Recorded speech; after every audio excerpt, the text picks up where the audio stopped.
above your trousers. Ooh.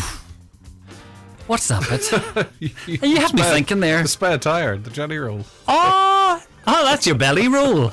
Oh, right, okay. Well, you put me It's on jelly. I'm talking about jelly roll. He's a singer. His name's Jelly Roll. Jelly roll, I'm good. How was your weekend? It was good. It was busy enough. Yeah. And had a great day yesterday. St. Patrick's down in Creasla and then in Letterkenny for the parade. I did too. I did Carrigot and Downings. And I think it's very good how they have them kind of staggered times. Because Well, they have to, because they do try and cater for Letterkenny as well. Yeah. You know, with ones heading into Letterkenny. So you'll see the peripheral ones a bit earlier. Yeah, and I was kind of wondering then when they seen they're all staggered, right? Do they have like a WhatsApp group for the festival organisers?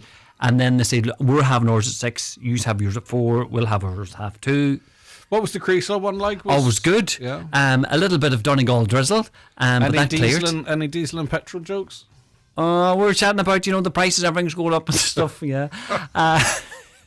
Well, so you know yourself. Sure, there's the fertiliser now coming in through that big gap. It's going to be going up and stuff like that there. And that's going to listen. I know, but I said jokes. You see, now you're getting serious. Oh, right. So we're moving from jokey to a serious program. Some funny. You mean funny? Oh, right. Floats in the parade in Carrigot. Yeah. And Downings relating to petrol and diesel. Yeah. Do you know Lee said to me last night, because we were walking in the parade and stuff yesterday, and he says you don't really get to see the parade when you're walking in it.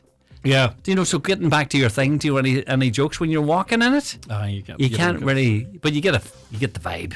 But it was good anyway. It was good, Charlie. Noel was in the parade as well. He was there with the rest of the Little Blue Heroes and all of the gangs, so it was great. Some organising goes into these festivals, so big bullet boss to everybody. They'll be all tired today, I would say. A few old sleepy owl heads on them. Oh yeah. Never mind the sore heads. Did you have any drinks? Not a one yesterday. Not a one. Couldn't be bothered. See, when you come back to work, like you can't come in here with a You're off it for Lent, I know. You don't drink. No, I'm not off it for Lent. You know. No. As he says aggressively, no, I'm not. No, you told me you were. No, but I said I was going to go off crisps and chocolates. Bottles that you have, what's the point? Like, I know, but sure. Do you know the Lidl or what is the Aldi ran out of the gluten-free beer, the green label? Anybody who's gluten-free will know about that. And then, do you know there was maybe I shouldn't be saying this, but somebody said to me that. This was a couple of weeks ago, and I said, God, no more of the gluten-free beer. They said, they pulled a large range of items in the store. Do you know, it's too much of a selection, so they pulled certain things off. And there's no gluten-free beer left? Well, there was, do you know? Okay. So I had a couple of beers the day before. Excellent, okay. You're very good. Very disciplined. Lee, see you tomorrow morning. Not really, sunshine. but anyway, thank you. Have a good show, right? 9:02. Let's get a news update. It's over to Donna Marie Doherty. Thanks, Greg. Good morning. The Radisson Blu Hotel in Letterkenny has been sold to Austrian investor Thomas Rugla's TMR Hotel collection for over €16 million. The 114-room hotel was previously owned by the Byrne family. Paul Byrne, manager director, said that the purchase has taken place 23 years after being in the care of his family. He thanked those who supported the business down those years. The deal adds to TMR's growing portfolio of upscale Irish hotels, including Harvey's Point in Donegal. Scrapping the passenger cap at Dublin Airport is up for discussion this morning. Residents and environmental activists will be among those before the Oireachtas Transport Committee. They'll be scrutinising draft legislation to do away with the 32 million annual limit on passengers. Louise O'Leary, spokesperson for the Children's Rights Over Flights, says it will massively increase fossil fuel pollution. We have to cut emissions across every sector rapidly. That's an obligation we have as a state. And the state has that obligation to our kids, especially. Like the notion that we can just pick and choose sectors that don't have to contribute and instead of not contributing can increase emissions is, I think, really worrying for adults to be suggesting when we know what's ahead for our kids, like really serious harms. The US president has told the Taoiseach Ireland must buy a lot of American stuff to make up for a trade deficit. Donald Trump yesterday suggested the $42 billion deficit could be balanced out by the purchase of liquefied natural gas. The US president also took aim at renewables and said he doesn't want his country to build any wind turbines, claiming that they kill birds. Speaking at the Capitol building, President Trump encouraged Taoiseach Micheál Martin to buy American. I'm hearing all of the accomplishments of your great leader, but then I saw the deficit is $42 billion. So they're going to have to buy a lot of our energy, I think, okay, to make up with that. Rising fertiliser and fuel costs will cause a huge price increase in food, according to farmers. 30% of the world's fertiliser comes through the Strait of Hormuz, which Iran has effectively shut down amid the conflict with the US and Israel. Farmers are warning that if the strait remains closed for any longer, there will be a huge deficit of fertiliser. Bill O'Keefe, chair of the IFA Farm Business Committee, says rising fuel costs will also increase the price of food. It's a huge piece of what the Middle East does. It produces oil, but it also produces a lot of the world's fertiliser. If they can't ship it out, they can't store it for too long, so they'll have to stop manufacturing fertiliser. And I suppose the reality is we only make enough fertiliser in the world every year for what we need. So a day, a week, a month of not making fertiliser means there's a deficit right around the world of fertiliser. Looking now to weather, mostly cloudy this morning with patchy rain and drizzle, clearing up by the evening. Highest temperatures of 11 to 12 degrees. That's all for now from Newsroom. Back with more at 10 o'clock.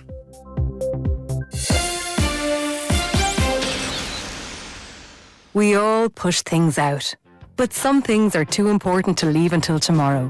Like your pension. At Irish Life, we make it easy to start today. Try our pension calculator at irishlife.ie.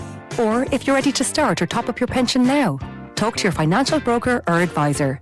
A better life with Irish Life. Irish Life Financial Services Limited, trading as Irish Life, is regulated by the Central Bank of Ireland. Irish Life Financial Services is an insurance intermediary tied to Irish Life Assurance for life and pensions. The Talk of the Northwest, the Greg Hughes Show on Highland Radio. Hello, good morning, and you're very welcome along to Wednesday's Greg Hughes Show here on Highland Radio. It's the 18th of March, 6 minutes past 9. I hope you had a great St. Patrick's Day yesterday. I had one of those sneaky 4-day weekends, you know, where you take one day annual leave and you get a nice little break. It was fantastic. And yesterday, as I said to Lee just before 9 o'clock, fantastic to be out and about and have the health to do so on St. Patrick's Day. And so much effort put into all the festivities yesterday's.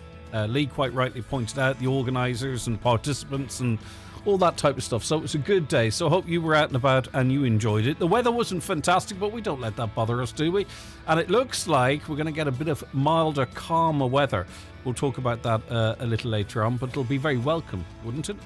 All right, now the lines are open for you. If there's anything that you want, and thanks to Donna Marie Doherty, of course, who stood in for me on Monday, did a great job as always. So if you want to get in touch with today's show, the lines are open for you right now. Caroline Orr, our researcher and producer in residence, is taking your calls and comments, of course, assisted by Katie Gillen today.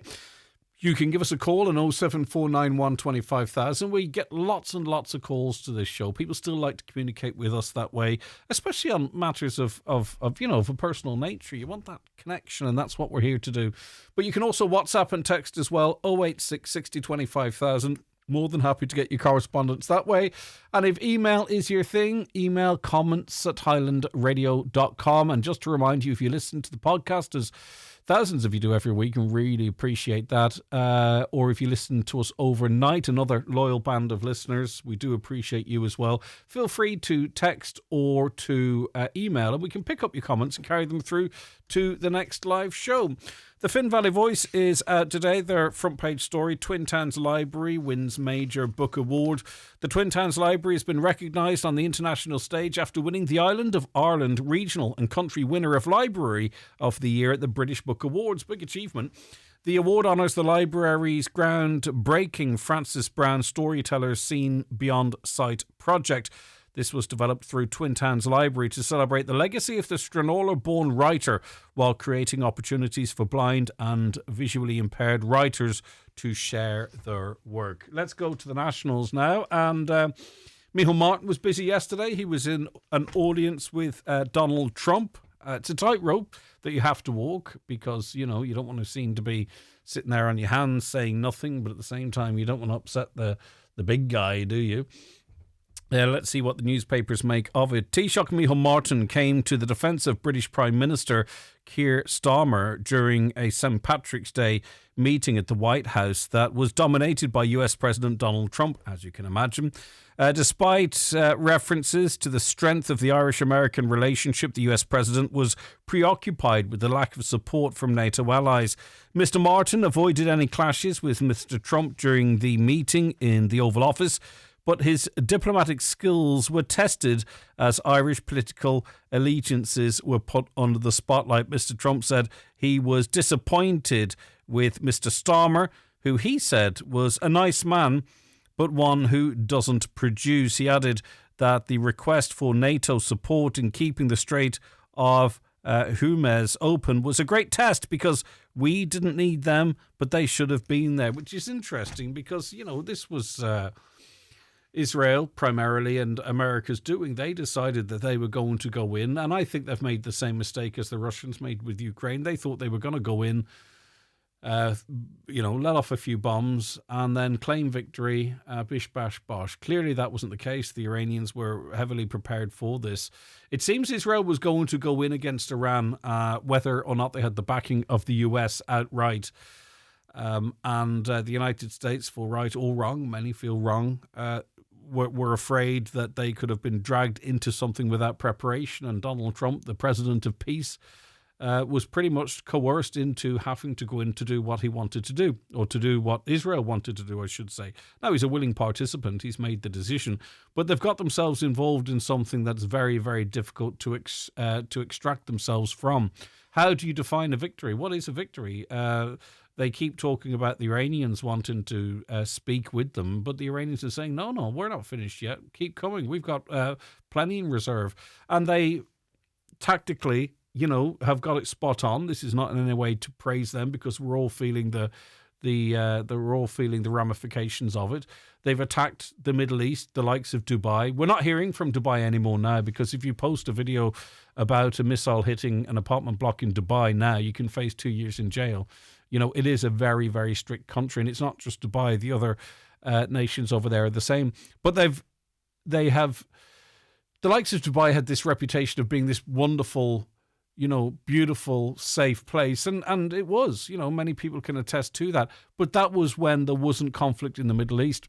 And now what they've done is the Iranians, with a few 20,000 euro drones and a few missiles, have taken that security and that safety away from the likes of Dubai. And without that, Dubai is kind of, somewhat heartless. What else? What is there if it isn't this, glorious lifestyle with beautiful weather and a very safe environment?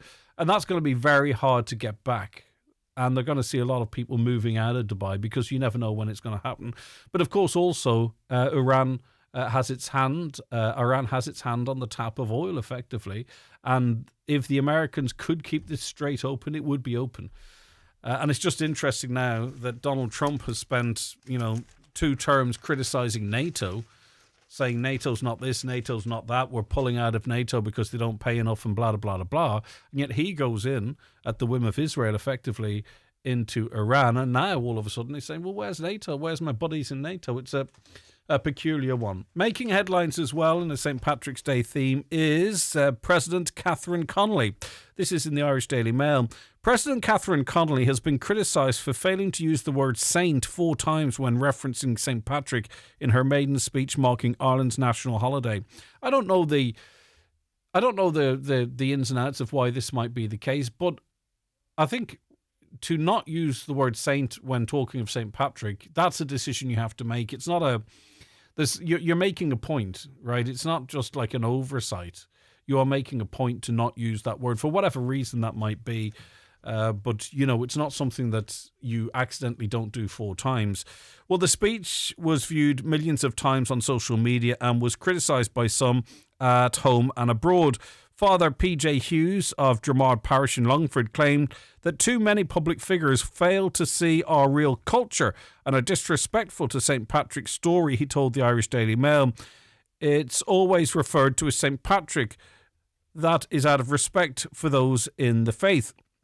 If you want to know anything about St. Patrick, we believe his confession, the Confessio, where he recorded his faith in God and how God brought him here and helped him through every situation. It is in the Confessions that the people did abuse him when he spoke and that he was challenged, so nothing has changed. There's more quotes from Father Hughes there. I didn't actually hear in full her speech. I just don't understand why the word saint was dropped. Even sometimes when St. Vincent de Paul, it's referred to as de Paul in some parlours, and I don't understand if that's the charity itself or if that's an editorial decision that's made. Is St. Vincent de Paul not St. Vincent de Paul now? Is it just de Paul? I wouldn't be comfortable referencing it as de Paul unless they said, listen, that's our name and you must do so. I don't know. But to drop the saint for St. Patrick when you're talking about St. Patrick on St. Patrick's Day is a little bit peculiar to me, to be honest with you. Vapes and fires, an interesting one on the front of the Irish Times. Fires in bin lorries and waste sorting centres cost at least €100 million in the last 3 years, and the waste industry believes vapes are largely to blame. The Irish Waste Management Association said the true cost was probably considerably higher as companies are seeing insurance premiums spiral. Fires in sorting facilities cost €56.6 million from 2023 to 2025, and 2 of the damaged plants remain out of action. A further $1.7 million was lost in damage to vehicles, according to an association survey in which 2/3 of its 37 members firms replied. Maybe you are working in that space in County Donegal and you can talk to us about that. Have you had situations with vapes causing fires? But you see, some people dump batteries as well into their general waste, and I presume the same potential for fire. It's just an interesting thing. So maybe if you work in waste and you've got some experience of this, whether it's vapes or regular batteries or what have you, maybe there's some public advice we can get out there. Get in contact with us. 086 60 25,000, that's the WhatsApp and text number, or call 074 91 25,000. There's an ongoing court case in Britain at the moment involving Gerry Adams, and Gerry Adams has told a court that he had no involvement whatsoever in provisional IRA bombings in England and that he was never part of the organisation, which is something he's said on the record for quite some time now. Mr. Adams gave evidence yesterday defending a civil case brought against him by 3 victims of bombings by the provisional IRA.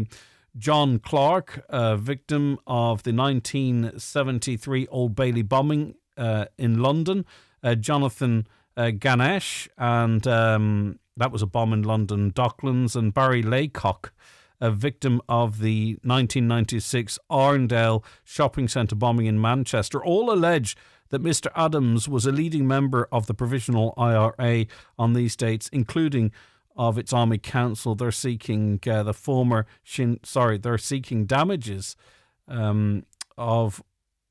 it's £1 in damages, so obviously it's not about money. They are seeking £1 in damages. The former Sinn Féin president denies the allegations, but that case is ongoing there. And sad news from the world of music. Dolores Keane, she passed away since we've been on air. Dolores Keane's home county is to open a book of condolence in her honour, this following the death of the renowned folk singer on Monday. The Caerloch of Galway County Council Councillor David Collins will open the book, which will be available for signing during normal office hours in the coming days. Ms. Keane, who was just 72 and a native of County Galway, was regarded as one of the most influential voices in Irish traditional and folk music, and I think we can all agree. She has that voice that if you hear her on a track, even if it's part of an ensemble, which often it was, you know her voice instantly. And at just 72, she had an awful lot more to offer, I am sure. So sad to hear that news over the weekend, into St. Patrick's Day. I know it was Monday and not the weekend as such. Right, by the way, I note on our social media that the crew from Highland Radio are well advanced, because Highland Radio is going to America, and this Friday and Saturday there'll be a series of broadcasts from Philadelphia, United States of America. The Donegal Diaspora Initiative is bringing together business and community leaders with the aim to strengthen Donegal's connections on a global scale through business, sport and culture. Now, as part of the inaugural event, Highland Radio is live from 7:05 this Friday, so just after the 7 o'clock news, at the Springfield Country Club, celebrating transatlantic enterprise at the Donegal Philadelphia Business Forum. Then on Saturday afternoon, 4 p.m. our time, we'll be speaking with Donegal Gaels, who've made their way to Philly for the Gaelic football tournament, where the winner will lift the inaugural Charlie McElwee Cup. So Oisin Kelly's over there, Brendan Devaney's over there, and some of the Highland crew. So listen on Friday and on Saturday. On Friday it's 7:05 p.m. and on Saturday afternoon it's 4 p.m, which is great, isn't it? Nice. I think it's always nice to go out and connect with Donegal people where they are now. I've always been a fan of that myself, rather than talking about them over here or expecting them to come to us. So hopefully it's a safe trip, and it should make some very interesting radio. Right, how do you get in touch with the programme? Well, this fella has the details. The Greg Hughes Show on Highland Radio. Text WhatsApp 086 60 25000. Call 074 91 25000 or email comments at highlandradio.com. Newspapers are kindly supplied by Cosgrove Centra, Mountaintop Letterkenny. Now with the new look Mountaintop Diner. A new chapter begins for Blue Poppy Dentistry, Implants and Orthodontics. They're preparing a beautifully designed new practice at Letterkenny Shopping Centre, a trusted name in a new location. Stay tuned for more and follow Blue Poppy on social media for updates. At Eclipse Cinemas Bundoran and Lifford Strabane, the stars shine brighter. This isn't just a trip to the movies, it's a VIP experience. Sit back in luxury as your favourite pizza, Yummy! hot food and a cold drink are delivered right to your seat in any studio. But for the ultimate treat, step into the Director's Lounge, our most popular destination. Enjoy the film, enjoy the food and savour the experience. Only at Eclipse Cinemas Bundoran and Lifford Strabane. Is the appearance of your staff important to your business? It's the first point of contact for customers when entering your premises. At C&M Embroidery in Letterkenny, they have a huge range of clothing covering all areas of the workplace. It's widely known that customers warm to and trust employees that present themselves well. Have your company name embroidered or printed on all your work uniforms. Contact C&M Embroidery on 07491 28097 and get your staff looking their best. Whether you're travelling from Milford to Manchester or Buncrana to Boston this Easter, An Post Money is your foreign currency exchange partner in Donegal. Bob into your local post office and get 0% commission on foreign currency in cash or card instantly, 6 days a week. An Post Money, making better happen.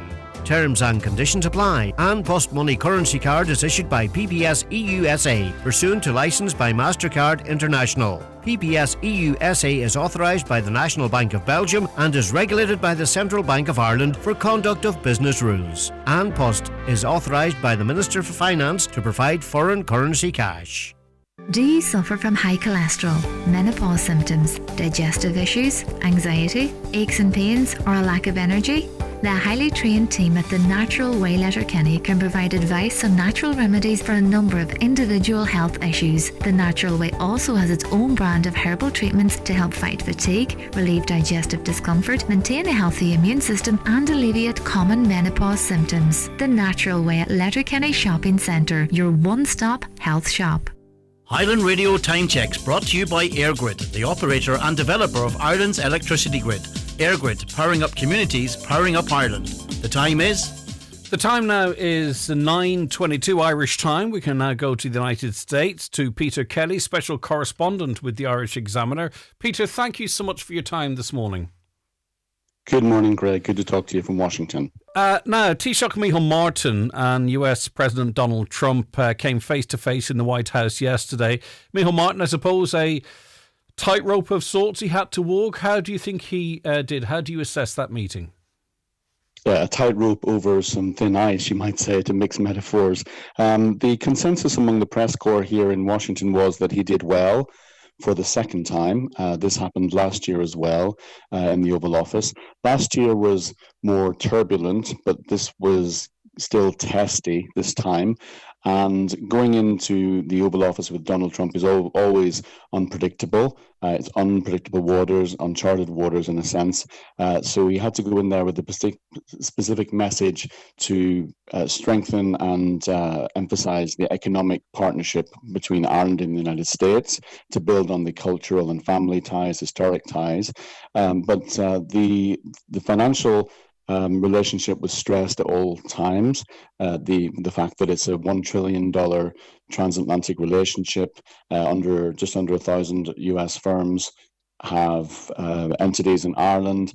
Ireland invests in the US as well, 400 billion, and employs about 125,000 employees in America from Irish firms too. So there was a strong emphasis on that symbiotic economic relationship to show that the two countries are allies and build on the family and cultural and historical ties that already existed. So it came out well. It was a challenging meeting. The press in the Oval Office, when we were all in the White House, there was a big emphasis, of course, on the Iran war as well. The Taoiseach was sitting in that Oval Office meeting with very strong and robust media that were screaming, shouting for his attention, for both of the principal's attention, the president and the Taoiseach, and he came out of it, I'm sure, feeling very happy. Yeah, because to some extent, Donald Trump won't always be in situ, and there is an element of keeping the tradition and the relationship ticking over, I presume, until such time as someone else is in that seat.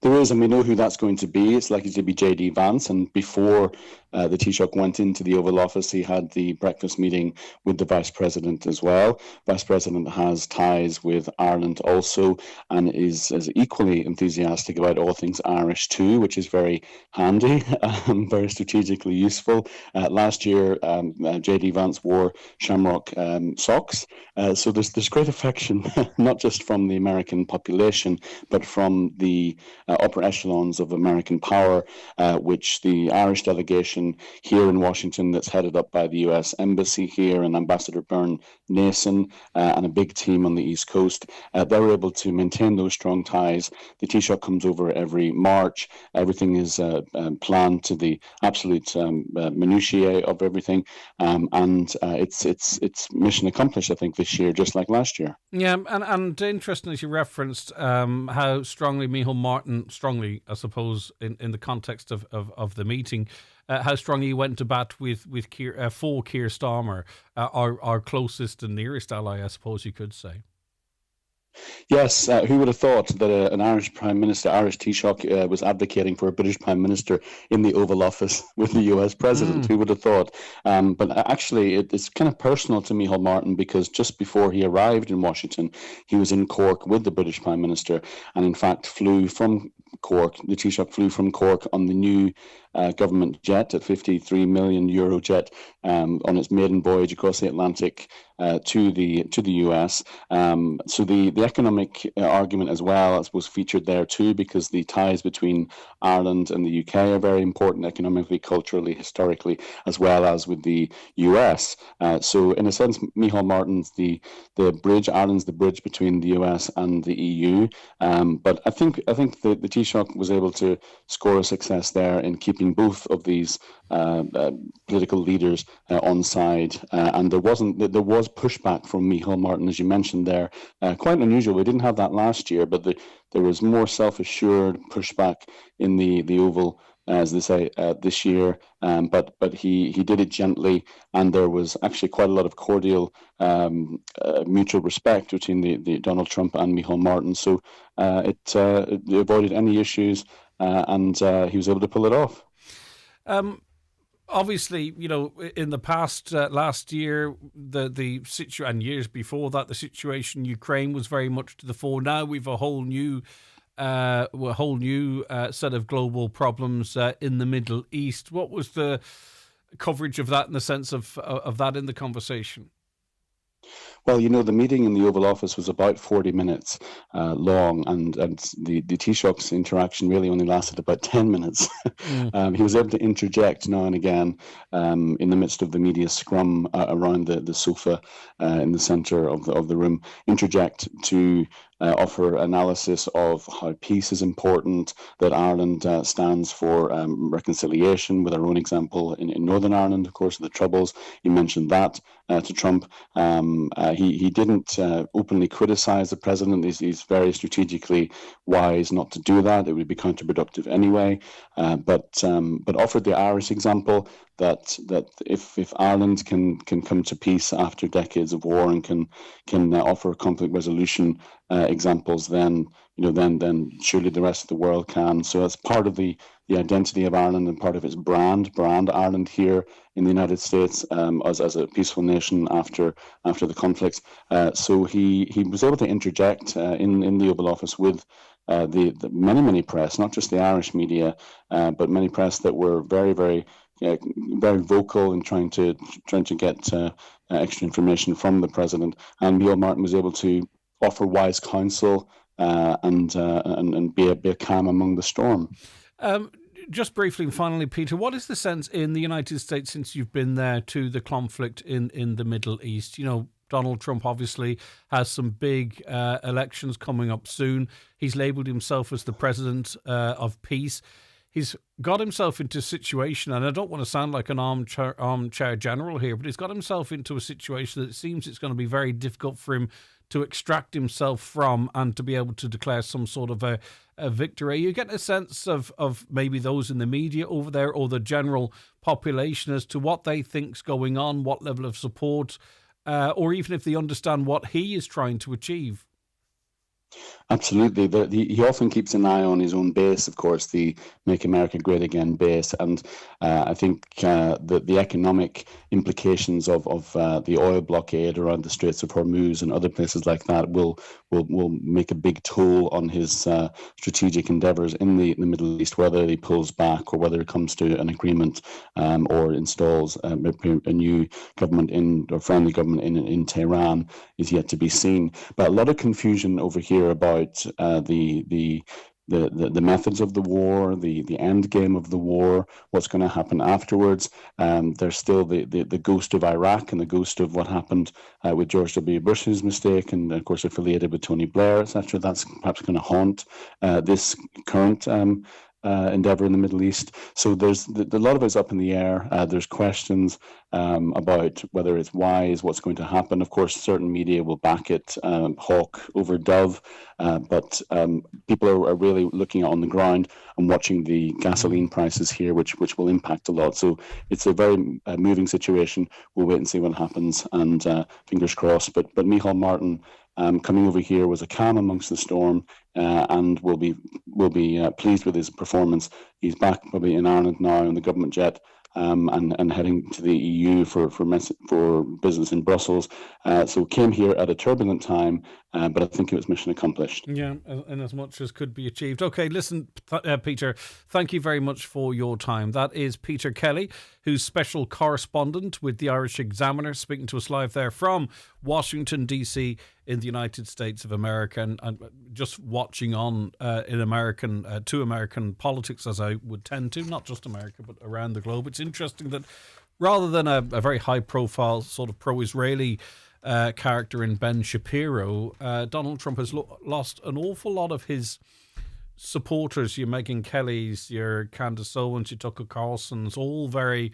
There's a real anti-Israel rhetoric in the movement, the influencer movement that got him elected or helped get him elected in the first place. A caller says that the Taoiseach was in the White House defending Keir Starmer, but Starmer is one of the most hated prime ministers ever. He will get voted out at the next general election. People will vote for Jeremy Corbyn instead.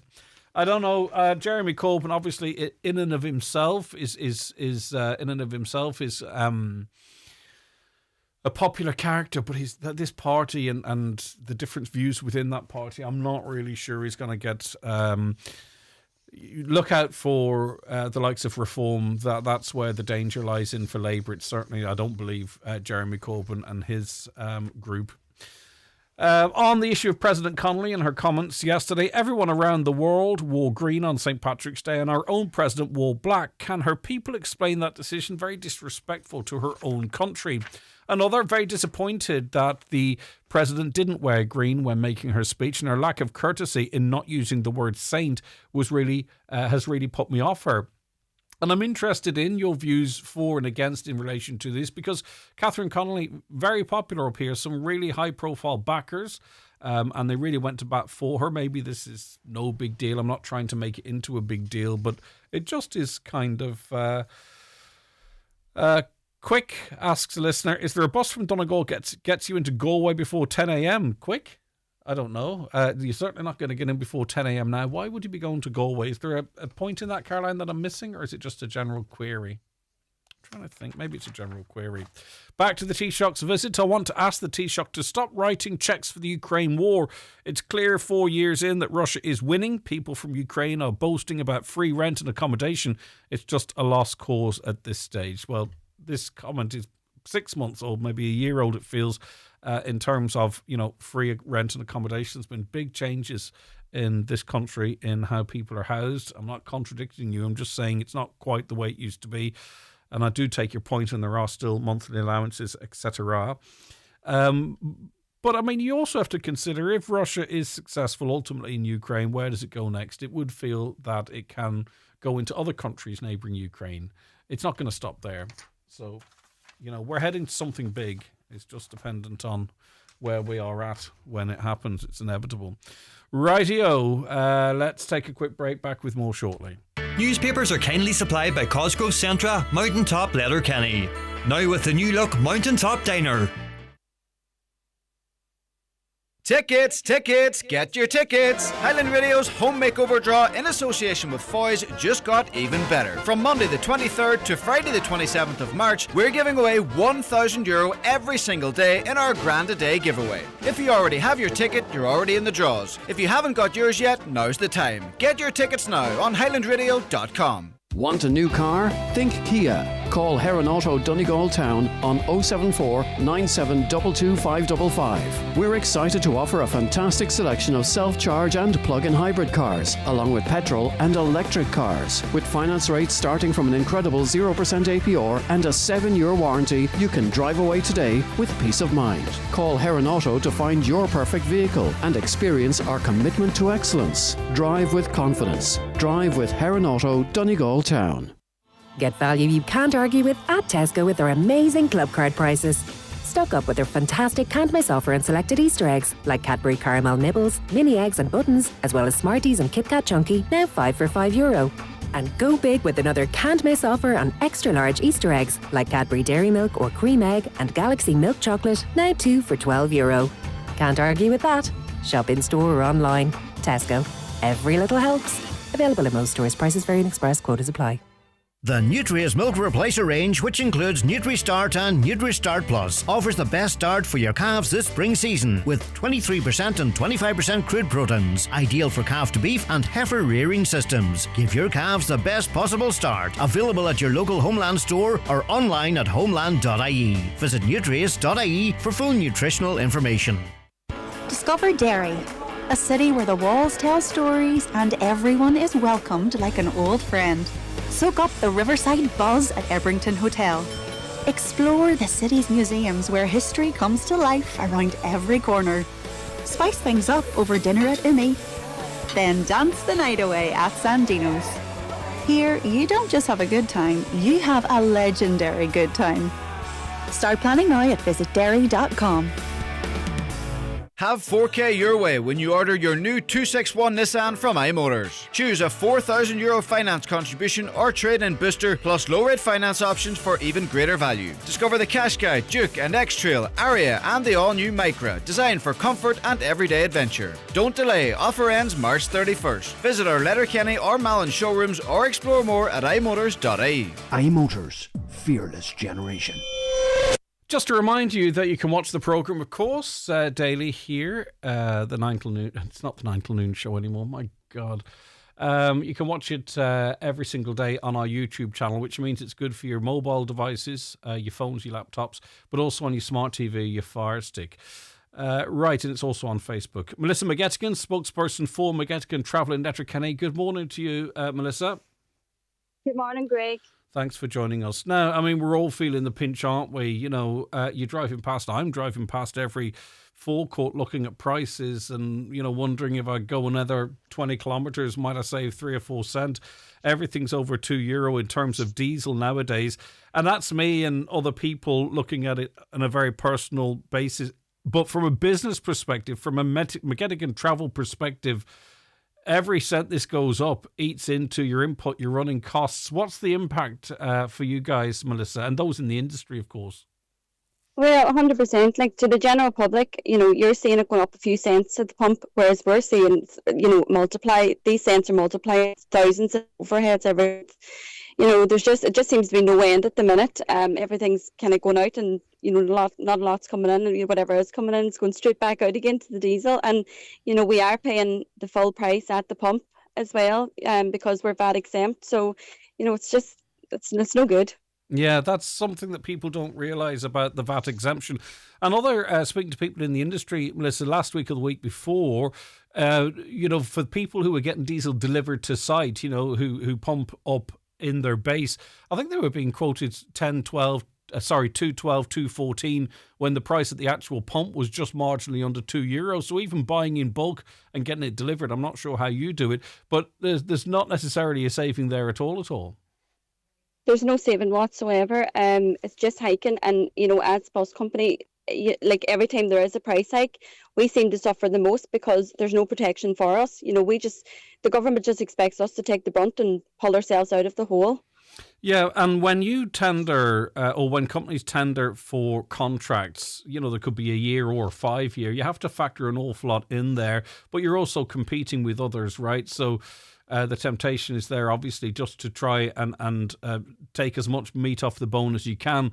Presumably then, when you see such drastic and unpredictable hikes like we're seeing now, that puts big pressure on that tender. Oh, 100%. But I mean, we can't change the price of tenders the way the petrol stations change overnight. We have to stay at the price we were tendered on the contract, which is, it's not fair. But as I say, every time there is a price hike, the bus companies does seem to suffer. There's no protection for us. There's no, we do get the diesel rebate back every quarter, but that's 7.5 cent, back per litre. It's not enough. It's generally not enough. Yeah, and you have to buy in bulk for that to qualify for that as well. So what does the government need to do then? I mean, an uplift in the contracts, right? So maybe they track the price of petrol or diesel, or concessions in terms of, being able to claim back VAT, or what? What would work for the industry, do you think? Well, I mean, the high price of the fuel isn't even the fuel itself. It's down to the taxes and levies the government has on it. The government has the power to hit pause and give us some breathing room at the minute, and they're not listening. In Donegal especially, like, we don't have a railway network. We have limited public transport. I mean, even at the start of the year, the Letterkenny town bus service was ceased. Now there is talks for a TFI local link for later in the year. There's no date given for that. In Donegal, we're very isolated. If the wheels don't turn, our county stops. Donald Trump said yesterday that when the situation in Iran settles down, that petrol and diesel prices will drop like a rock. I'm not quite sure about that. This could be around for quite some time. Presumably, companies will not continue necessarily to run vital school transport or local link services at a loss. Yeah, well, I mean, the prices went up before the fuel, the prices went up straight away before the fuel even went up itself, if you know what I mean. So Ireland is a greedy country, definitely is greedy. I don't know. It's just not on. But it sounds to me like something needs to be done sooner rather than later. And I think that one of the issues I've found with the bus services is it's not as organised in terms of campaigning as, say, for instance, the lorry drivers are. And that's not a criticism of anyone. It's just the fact that I suppose there's a lot of competition in there. There isn't necessarily an overarching group to represent everyone. And sometimes I think that can work into the government's advantage, right? So we've got your voice and maybe another sole voice, whereas the hauliers have an organisation that can lobby and put pressure on. Do you think that's part of the problem? It's that you can't make enough noise to get action?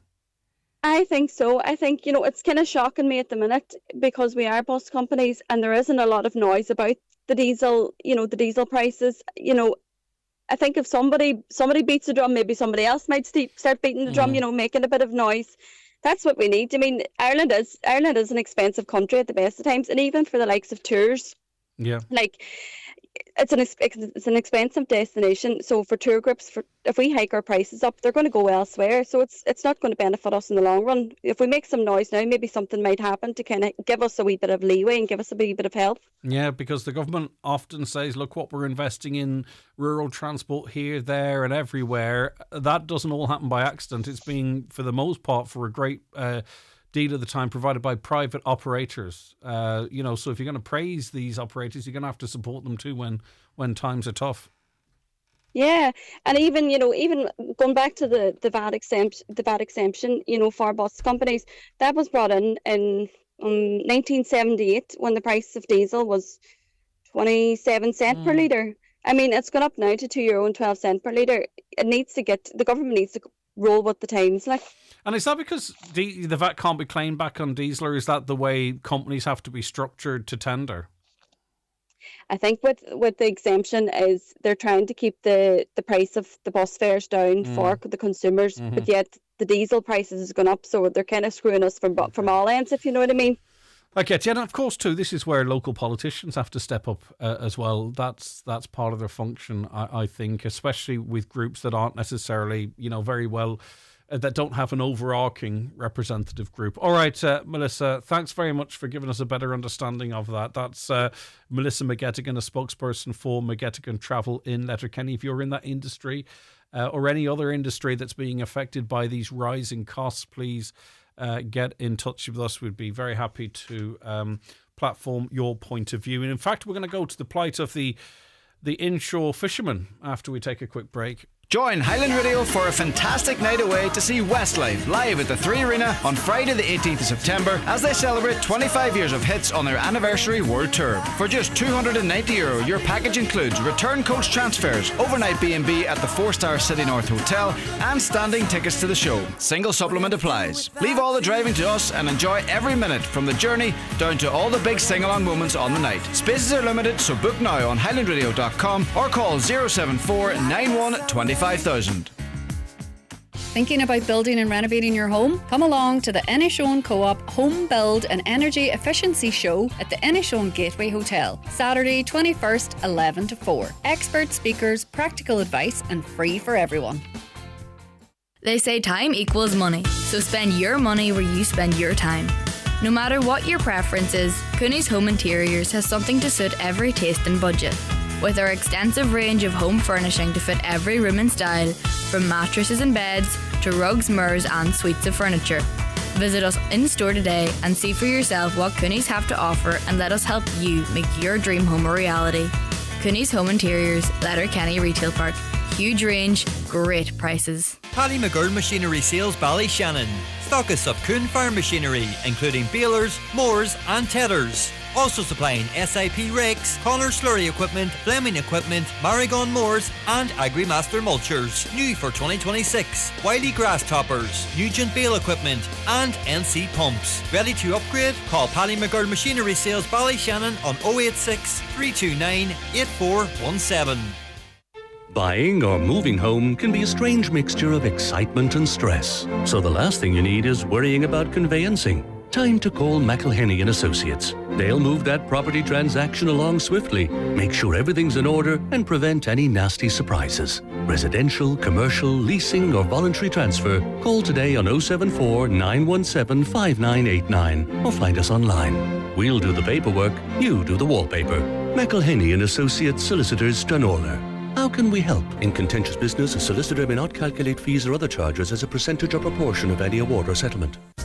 Highland Radio weather updates with McElhenney's. Find the perfect outfit for any event this season with our extensive collection of occasion wear for women and suiting for men. Explore more in-store or shop online at mcelhenneys.com. This weather forecast kind of going to be more relevant dependent on where you are. But anyway, for the region generally, some early sunny spells, but becoming mostly cloudy this morning with patchy rain, drizzle and mist, clearing by the evening, highest temperatures of 10 to 13 degrees. Now, we were talking to a spokesperson from McGettigan Travel about their input costs, the price of the price of diesel in their case, when companies tender for a run. Sometimes it's for a year, sometimes it's for 5 years. They have to try and be competitive. They have to try and win it, but they have to try and factor in what they can factor in, i.e. petrol and diesel prices. There's always going to be a lift, but you can't factor in an instant jump like we've seen since Israel and the United States went into Iran.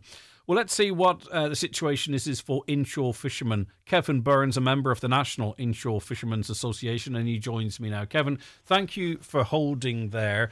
What's the situation for you guys? Hi, good morning, Greg. Thanks for having us on here.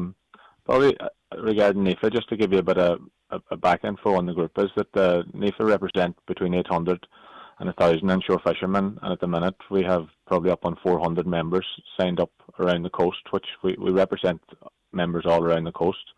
And for inshore fishing vessels at the minute, or any fishing vessel that leaves a pier anywhere along the coast, the biggest overhead is fuel at the minute, and that fuel this last 3 weeks has doubled in price. Like Primarily diesel, if not exclusively, is that right? The bigger vessels would primarily operate on diesel, MGO, marine gas oil, and then the smaller inshore vessels that operate closer to the coastline during the summer months in the better weather would operate on petrol as well. So then, yeah, I get you. It depends on the size of the vessel as well. And just for those who hear words like inshore fishermen, I want to get back to the price of fuel in a moment. But what are they doing? So what activity are you covering there? Lobsters, etc. Talk to me about some of the membership. Inshore vessels probably fall into the category, Greg, of under 15 metres is what we would be categorised. So that's a vessel anything from 15 metres down as far as your 6 metre punt that's operating in the summer months. The main fisheries for the inshore fisheries at the minute, because we've sort of been pigeonholed into an area where it's mainly shellfish at the minute. Now there is some gillnet fisheries around the coast still and some hook and line fisheries. But mainly, when we say inshore fishing vessels at the minute, you're looking at boats that are operating pots mainly. Crabs and lobsters, that kind of stuff. Crustaceans. Crabs, lobsters, shrimp, yeah. Right, so what kind of an increase in fuel costs have you guys seen in the last couple of weeks? Well, the fuel would have went from about 80 cents a litre there, retail price for a vessel, and at the minute it's up close to €2, 187, €2 a litre, like for vessels. And probably just to give a bit of back history as well, Greg, is that these conflicts in the world, I suppose the sad thing about it is there's people dying in them and whatnot. And our situation is that we're feeling the effect of it on the fuel crisis as such. But the previous we would have had with the conflict between Russia and Ukraine, or the war, is that at that period of time, probably over 4 years ago, the government at that time were assessing the situation on a basis where they were assessing the fuel crisis. So they assessed it basically until the situation sorted itself out. And our fear at the minute is that at the minute that's the sort of wording we're hearing from government at the minute, is that they're assessing the situation, they're looking at it, and they're going to see what happens. So if they would be honest and say, well, you know what, we're going to do nothing in the meantime, tell us that and we'll deal with it. But don't be telling us that they're going to assess it and do something and then not do it. Yeah, I'm sure your members feel squeezed every which way in terms of where you can fish, what you can fish for, and now this extra squeeze too. And I presume that whether it's happening immediately or down the line, for the guys that are exporting as well, are we going to see a slowdown in demand, if you're exporting your product to mainland Europe, for an example, so you could end up it costing much more to go out and fish for a product that might fall in price or that might be less demand for. You just never know which way markets could switch. Yeah, well, the main market is the European continent for the shellfish, Greg. And I suppose probably when we mention the European, is that other European fishing countries, the nations like Portugal, Spain, France, the Netherlands, Belgium, all the way up as far as Denmark. Previously, if there's any disruptions on their end of it, fishing-wise, their governments are through the EU are very quick to act, whereas it seems to be very slow and methodical here in Ireland, that we always seem to be last in line. And I'll just probably give a few examples there, even recently, and it wasn't probably a war situation, but Portuguese fishermen were compensated for weather disruptions last winter, And I mean, anybody living on the west coast of Ireland would tell you that, well, we get that every year. Yeah. Okay. We have disruptions here on an annual basis, but the chances of getting anything for it is slim and none. Yeah. So just back to what kind of supports might be needed, if you were sort of paying 80 cents a litre and it's heading towards 2 cents a litre, double that now, €2 per litre. Presumably excise and stuff, there's already breaks in relation to that. So how might the government help to cushion this fuel blow for your members? I think for everybody, Greg, I suppose everybody understands that there has to be excise and duty on fuel. But I mean, they could very easily in the morning do some sort of a rebate or a subsidy for a period of time. I mean, nobody's looking for it forever. Set a price at a ceiling and say, well, if it's above that at the minute, this is what we're going to do for you to soften the blow. And when the price comes back down below that ceiling again, the subsidy or a rebate, that can go back to what it was previously. I mean, nobody's looking for something for nothing forevermore, but when people need help at the minute for the time that's needed, it should be given. And I'm not trying to pitch one group of people against another, but there would be a sense maybe in the inshore fishing industry, I presume, or the fishing industry generally, that you have to, plough your own course an awful lot safe, for instance, compared to the farming community, that often we can sort of see supports for the farming industry kick in quicker than we might for the fishing industry. Yeah, well, probably not to disagree with you there, Greg, but NIFA would have found now, working all around the coast, is that most inshore fishing members are actually members of the farming community as well. So there's a big crossover there. So both are starting to work hand in hand there. And probably, I suppose the good news, the week it was with Lafayette Patrick, is that the Trucking Association will be meeting the minister. I think it's tomorrow, Thursday, wasn't it? So I suppose everybody will be watching that meeting and see what comes out of that. Because, in fairness to the Trucking Association, they're feeling it at the minute. There's nobody in the country that's not feeling it. But the one association at the minute that'll probably have a big clout with the government is the Trucking Association. So it'll be interesting to see tomorrow how they get on, what they're making. Kevin, thanks for your time. Kevin Byrne there, who's a member of the National Inshore Fishermen's Association, another group of individuals that are feeling the heat at the moment. On the issue of St. Patrick, the Mayor of New York, Mandami, made a genuine class speech about St. Patrick and how he praised the Irish immigrants, their contribution to the United States of America and all their hardship when they arrived. It's simple. Catherine Connolly's a communist and a heathen. Well, a bit of a stretch and not very respectful, but anyway. Our president needs a history lesson about St. Patrick, which she couldn't say saint, and he was an immigrant. Is she rewriting history? We laughed our heads off watching it and had to change station. That's what we're paying a TV license for. This country is finished, they say. So she did reference St. Patrick's Day, but then went on to talk of Patrick just as Patrick. Now, I'm not sure of the rights and wrongs of it. So she goes on, as we gather today to celebrate St. Patrick's, it's appropriate that we recall the foundation story upon which our national day is based. And from then on in, she just refers to him as Patrick. Patrick was trafficked across the Irish Sea from Britain. The story of Patrick's life serves as a reminder. Patrick's story speaks not only to the Ireland of the 5th century. As we recall the life of Patrick, we invoke his spirit. So I don't know. Patrick's story invites us to respond with hospitality and kindness. So the reference was there to his history. It's just strangely that, but maybe it's not strange, that she didn't refer to him as Saint Patrick. Again, it seems to have bothered quite a few of you, but not millions either. So maybe it's a storm in a teacup. Loads coming up in the next hour. Stay tuned. But what we're going to do now is take a break for the news. We'll be right back.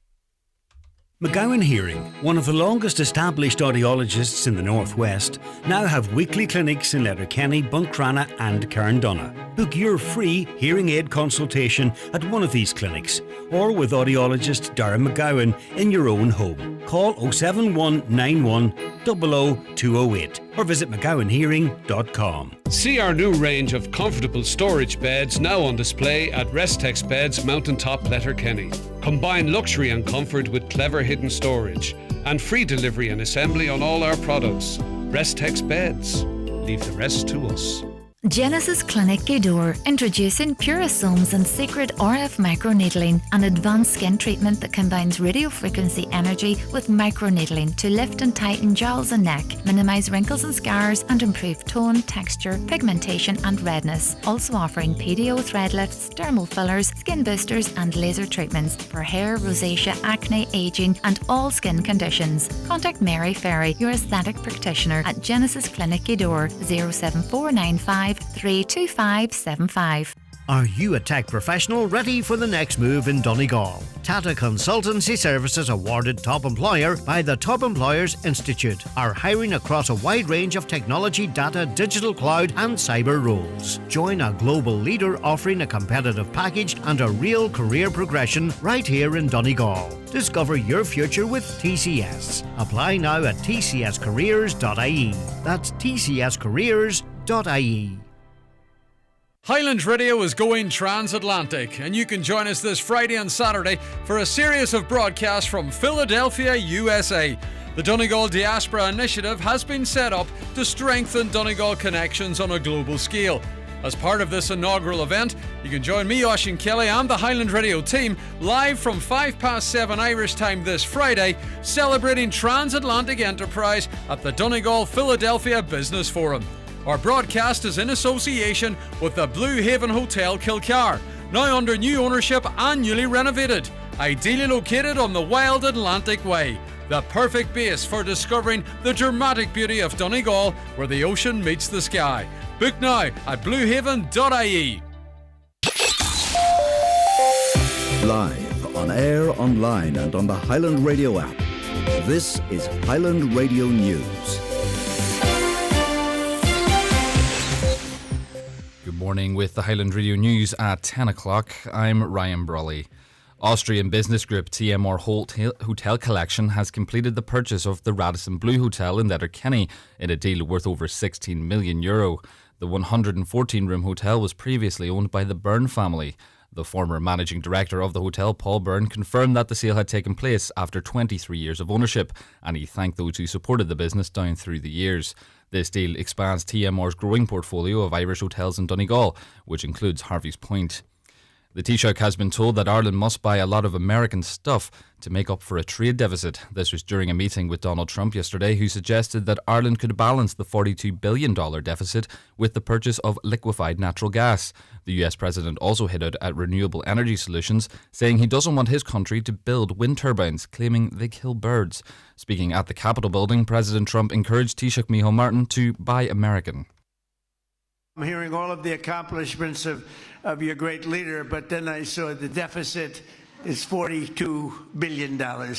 So they're going to have to buy a lot of our energy, I think, okay, to make up with that. Detectives in County Derry are appealing for information following the report of a burglary in Limavady. This incident was reported on Saturday last at around 10:50 p.m. in the White Hill Park area. A residential property was reportedly broken into, and this is believed to have happened between 1:30 p.m. and 10:30 p.m. On attendance, officers observed that entry was gained through the back door, in which the glass had been smashed. Jewellery and medication have been stolen during this incident.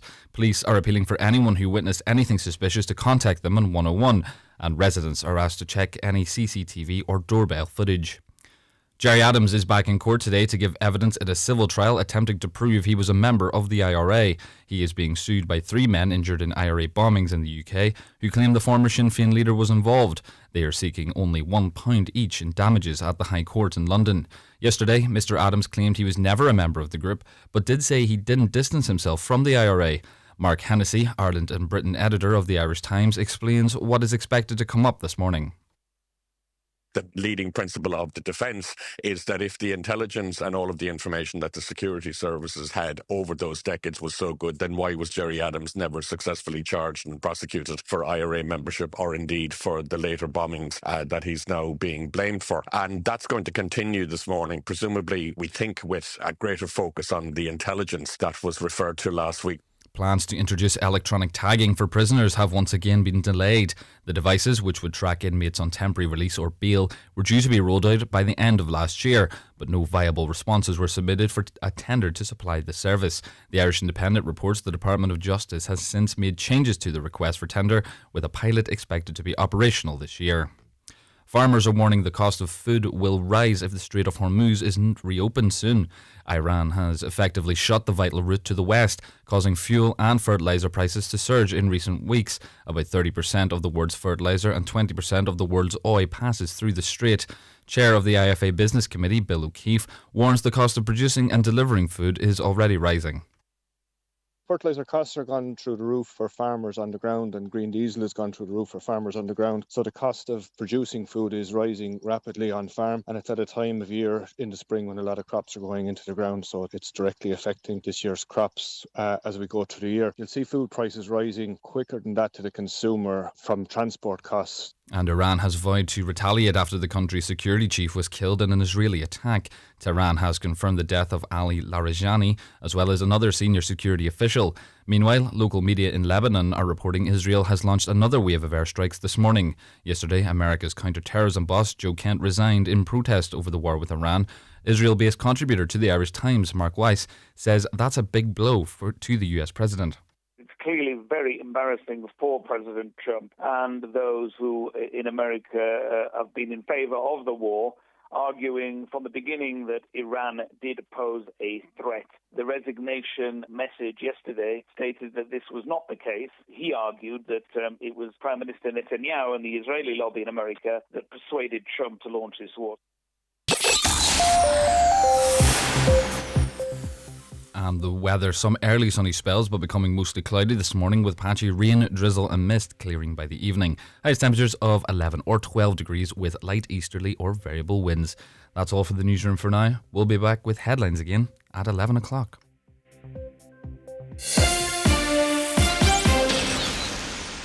The obituary notices this Wednesday morning, March 18th. The death has occurred of Josie McCann, number 2 The Cottages, Burnfoot. Josie's remains will be reposing at his home today from 11 o'clock.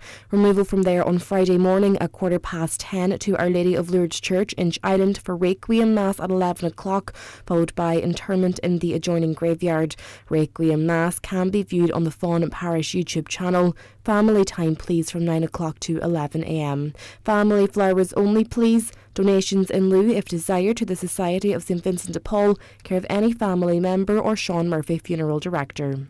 The death has taken place of Bridie Kelly, Dromahal Terman. Remains are reposing at her late residence today from 12 noon. Rosaries at 9 o'clock. Funeral Mass tomorrow at 11 o'clock in St Columba's Church, Terman, with interment afterwards in the adjoining cemetery. Mass can be viewed on churchservices.tv. There will be a shuttle bus available from Terman National School to the Wake House today from 5 o'clock. The death has occurred of Annie Duffy, Bun Glengad. Annie's remains are reposing at her home. Funeral from there tomorrow morning at 10:15 for 11 o'clock Requiem Mass in St Patrick's Church, Clay, followed by interment in the adjoining cemetery. Requiem Mass can be viewed live on Eamon McLaughlin, funeral director's Facebook page.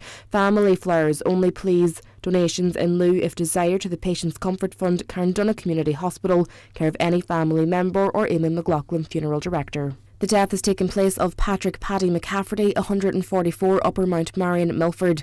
Requiem Mass this morning at 11 o'clock in St Peter's Church, Milford. Burial afterwards in Milford Cemetery. Mass can be viewed on churchservices.tv. Family time before the funeral.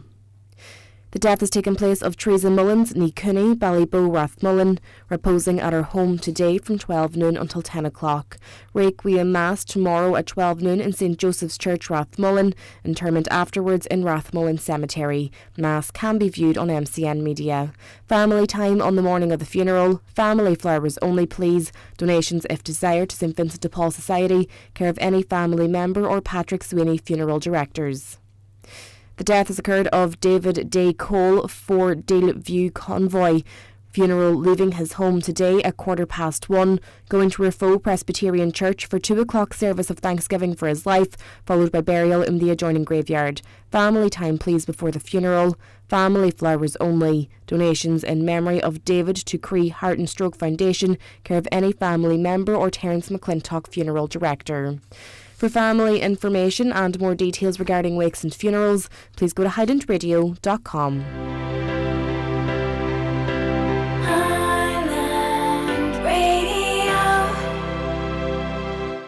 Every business has a next. Next hire, next market, next launch. What's yours? Visa's She's Next grant programme is empowering women across Ireland to make the next move with their small business. With the chance to win one €50,000 grant or one of 4 €10,000 grants and expert coaching. You've got this, and we've got you. Apply now at visa.ie/She's Next Open to women-owned businesses operating in the Republic of Ireland. T's and C's apply. The talk of the Northwest. The Greg Hughes Show on Highland Radio. Now, before we are joined by our next guest, very exciting. The €10,000 home makeover plus €10,000 cash draw is live and active right now. And it's getting even more exciting because from next Monday through to Friday, we've got €1,000 to give away every single day as part of this great draw. So we're going to give £1,000 away on this show, and then, of course, 1,000 on other shows between 7 and 7. So what is up for grabs? €10,000 to spend in association with Foy's. You've got €10,000 to spend in their stores. We also have €10,000 in cash to give you. So the winner's going to get a prize worth a minimum of 20 grand there. But also, just to sweeten the deal, €1,000 cash every single day next week. So that works out as 6 chances to win. It's the usual format. You can go onto our website and get your tickets. By the way, if you've already got your ticket, you're in all of those draws. Just because you bought your ticket early doesn't mean now that you're excluded. If you bought your ticket, you're in all of those draws. You can go onto our website, highlandradio.com, and click through there to buy your ticket. The tickets are €15 for one, which is fine if that's what you want to do. But if you want to maybe splash out yourself or indeed group in with other people, you can get 5 tickets for €50. So that means they're effectively a tenner. So the main draw takes place live and around the Northwest on April 2nd. So that's not too far away. It's the 18th of March now. So between now and then, we have effectively 25 grand to give away.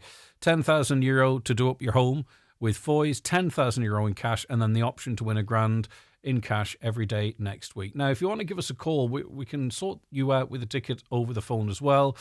Just give us a call on 07491 25,000. We'll make sure you're in the draw. Or you can call into us here at the Mountaintop Letterkenny if that suits you better. Just to remind you, there's not 3 rings, 4 rings, 5 rings. You buy your ticket, you've won. So if you're working in a funeral parlour and you're afraid that you won't be able to answer the phone to win, don't worry about that. Your name's associated with your number, so when your number comes out, you've won, and we'll let you know. It's lovely to chat to you, but it doesn't suit everyone, and that's fine too. So get your tickets nice and early. If you're going to enter, you might as well enter early because there is plenty of point, but you want to be in all 6 draws effectively. So 5 draws for £1,000.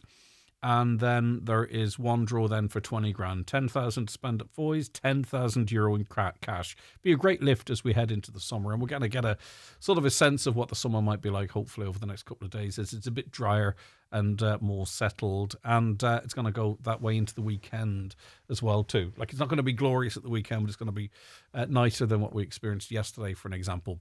Right, so call us on 07491 25,000. We'll get you your tickets sorted, or go on the website highlandradio.com, but get in early. And as I said to Corinne last week, this isn't one of these massive competitions that you see where hundreds of thousands of people enter. It's not like that at all. In fact, your chances of winning a competition like this are much greater than a really quite small amount of cash on the lotto, for an example, such as the level of people that enter versus the number of winners. It's simple maths, right? And up until now, though it's not exclusive to people who've done a goal, up until now, with all of these draws, I've only ever seen local winners as well. So just in case you want to have a go at it, why not? Right, now let's go to Doe Famine Village and its owner, Pat Doherty. Morning, Pat. Hello, Craig.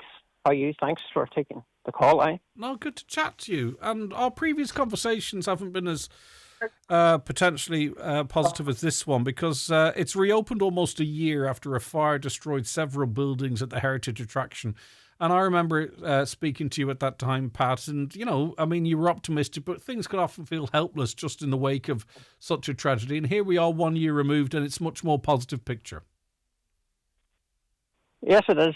So after the fire, there were days when we honestly thought that was the end of it. So there was a kind of big blow to our family, but also all the work we put into it. We'd been at it that time for 27 years. And there are a lot of history lost and a lot of buildings destroyed. But then, what happened then was, yourselves, the community then stepped in and started showing their support, and that made the thinking a bit different then. So were you surprised by that? Were you surprised by that, Pat? Because often, listen, I'm not comparing what happened there to a death, but sometimes you have to die to find out how much people like you or how important you were to them. Thankfully, though badly damaged, Doe Famine Village wasn't destroyed. Were you surprised at how important it was and how much love people in the community and the wider community had for it and what you and your family have been doing? I was very surprised. No, never would think that way before that. And, and because the stories we gathered up here were, a lot of them were taken from local people, and the visitors interested in stories, but it was a real surprise when the GoFundMe story started off, and then it went so far. That was a real surprise. And so what's happened? I happened? don't think we'd really be at it this year. Yeah. I don't think we'd really be at it this year only for that, because we'd put so much of our life into it for the last 27 years. It was every day. And then you come to a full stop. And a week or two before that fire happened, I was in hospital in Letterkenny, so they believed I had a stroke at that time. So between the stroke and the fire, it made you think different. Of course, yeah. And because so much went into it, it could have been easy to feel that, well, we can never build this back again, or that can never be replaced. But, the human will is an amazing thing too. So what's happened over the course of the last year, Pat, in bringing the Doe Famine Village back to its former glory? Well, what started off was David Leonard and Joan Crawford from Fauci Ireland. They came in and they did up a plan for it, and which helped and gave up a different way of thinking. But then, in between times, different people and different communities came along, and they offered different exhibits for it. So, for example, the Maguires from Convoy, who own Convoy House, as you go in there to the Gaelic Fields, towards there, you'll see as you go through the town, they offered exhibits from their landlord's house, which one was a famine pot. And that created a whole new story, so we built a story around that part there. The Donegal County Council then allowed us to go into the library and get all the papers and the history of that. So it takes wee things like that to make it happen. And then all different people, like the travelling community, they came in, and the Orange Order. We've reset another hall up for the Orange Order, and the Republican side too. So everybody wants to tell their own story, so we allow them to tell their own story. And I think you can't tell history unless you listen to each side. Yeah, of course you can't. But I suppose in a way too, it was an opportunity to reset a little bit. Not that you had to or anything, but you had a fresh palette, so to speak, and you were able to say, so, okay, what can we represent more, or what could be added here, or what could we do differently? I definitely so. I've no attractions grow old, like ourselves, and there's a new generation out there who see things in a different way, and they're used to social media, and the answer has to be very quick for them. They haven't time to sit and listen too long. So we've built a theatre now too, so part of our storytelling is on a theatre. So it's on a stage, and we tell the story of the poaching making and Inishowen, which was the capital of Ireland one time for poaching, and then the Irish wake too. So the tours are all into that stuff. So, and the fear of being buried alive, that's the big thing for the wake. Sitting there hoping for the person to wake up. Yeah. And sitting with them in case they do. Yeah. And if you go somewhere. And this is why it's so important that we never forget why people visit us in the first place. You want to learn about the people. You want to learn about the area.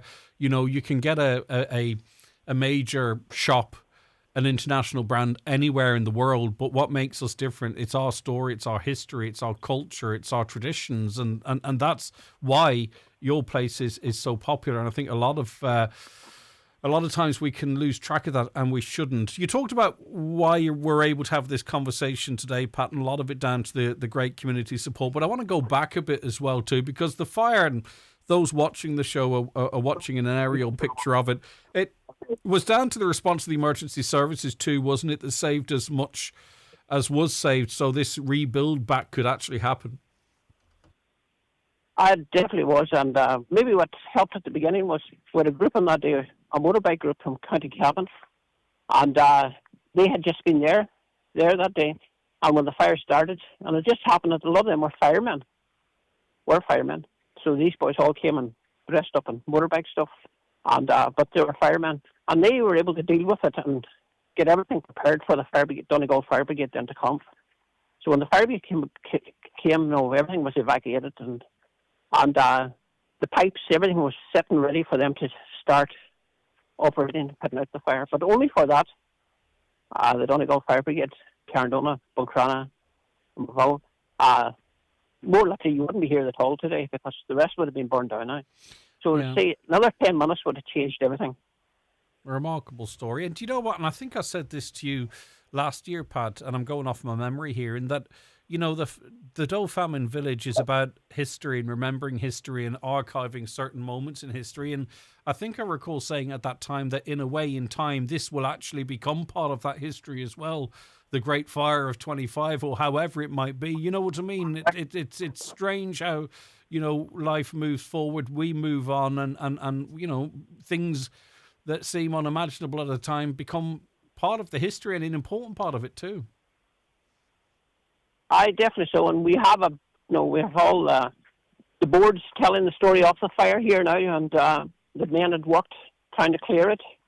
The Dewey brothers and all their friends who came in, local men, came in trying to clear this, getting it prepared for what we're at now. So that story's there. A lot of people read it.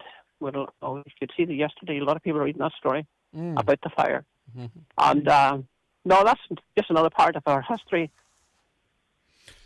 Every area, I think, can tell their own story. It doesn't matter if you go to Gweedore. People in Gweedore live different to the people in Inishowen.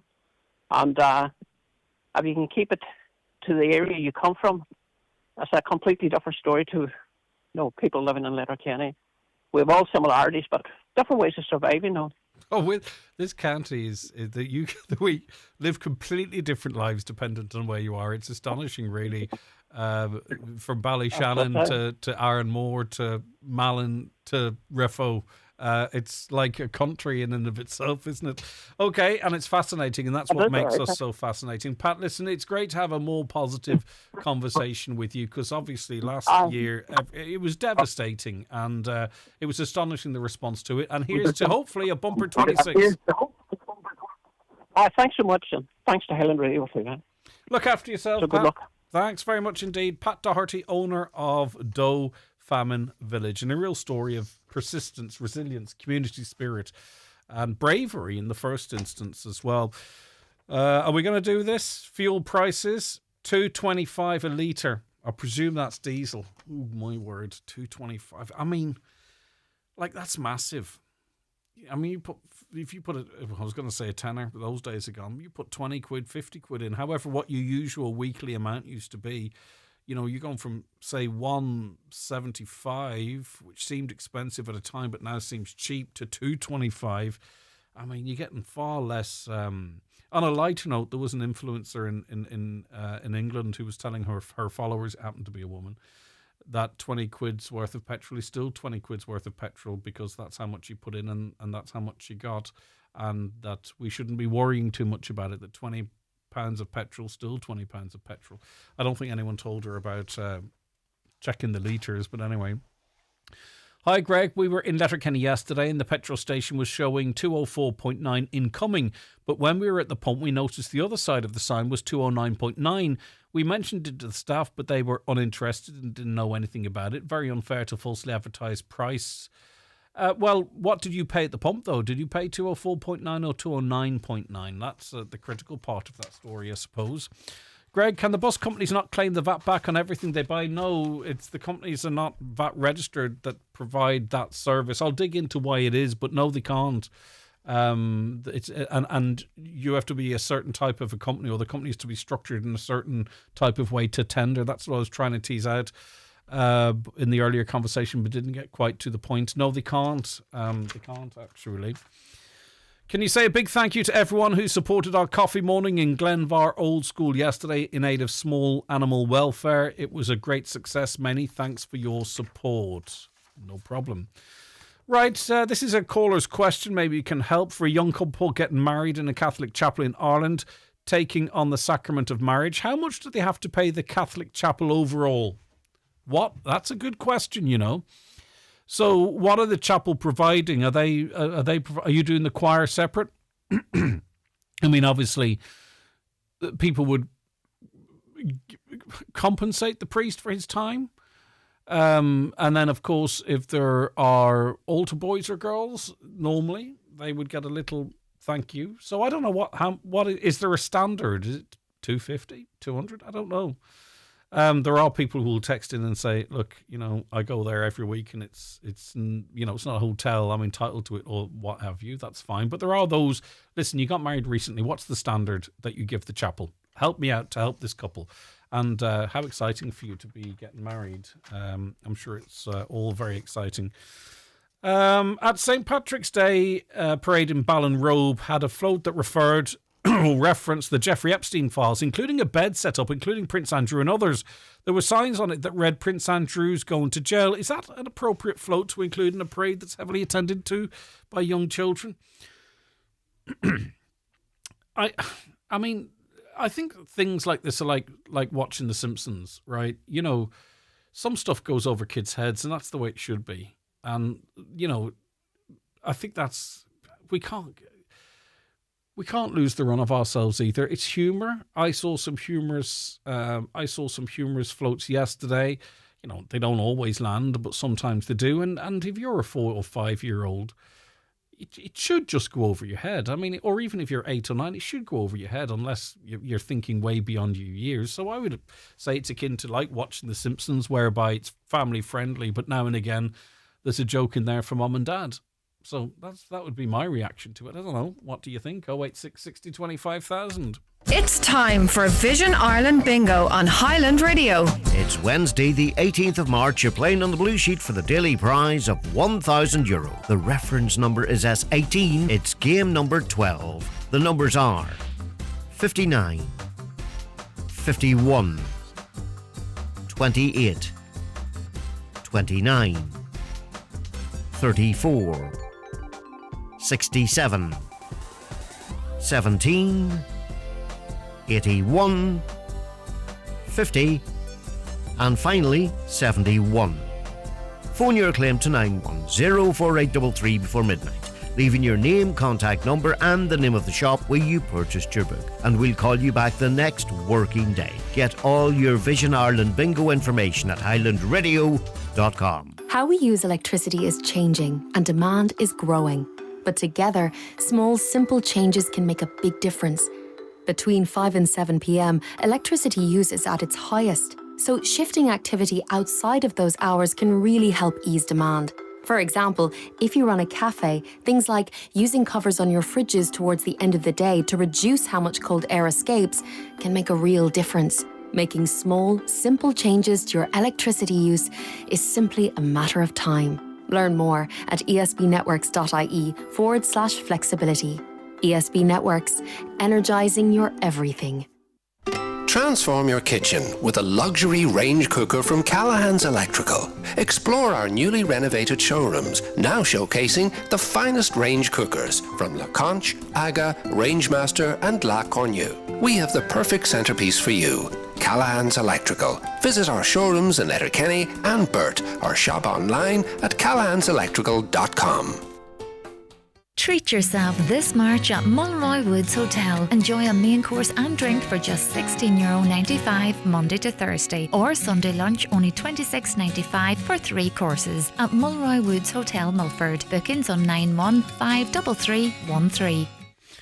Now, hi, can you please tell people to be careful coming into Glenealy from Maville and Carndonagh, that there are traffic lights right on both corners. Yes, they have a sign, but the big problem is so many signs are left up, very few take heed. There's been a few close calls this morning. Yeah, I think we all have been in that position where you pull up at a set of temporary traffic lights and you're concerned if people coming around a corner could see you. On the issue of President Connolly, I'm ashamed to call Catherine Connolly our president after her speech on our patron saint. She never acknowledged St. Patrick as a saint. She's afraid to offend other religious groups, and even President Trump wore a beautiful green tie in respect for St. Patrick. The President, referring to the patron saint simply as Patrick 4 times in her address, was the height of disrespectful to our faith, a country she is president of.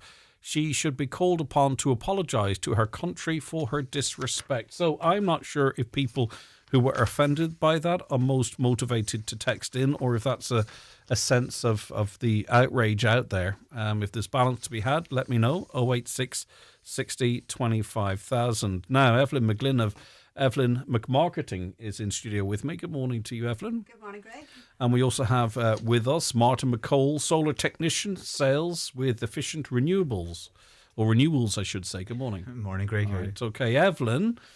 This is part of a one-day event that's upcoming, this conversation. So what is happening? Sure. So Inishowen Co-op obviously do this every year, very much as a community event as much as commercial.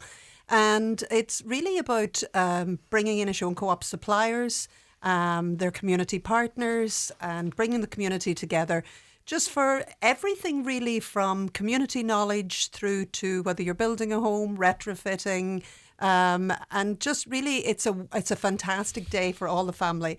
This is our 5th year to do it, and you know, there's a great sense of community, as I say, with Inishowen Co-op being a co-op. It's much more than just an information day. It is a great sense of people coming together. Yeah, because a lot of people might have an idea that they want to do something. And I think too, you know, when we see the increased costs of heating a home, but it's also about retaining that heat, etc., it makes people even more inclined to think, but where do you begin? Right? So a day like this is a good start point, isn't it? Exactly. So, I mean, so many of us research obviously online for so many things now, and listening to Highland Radio and listening to whatever.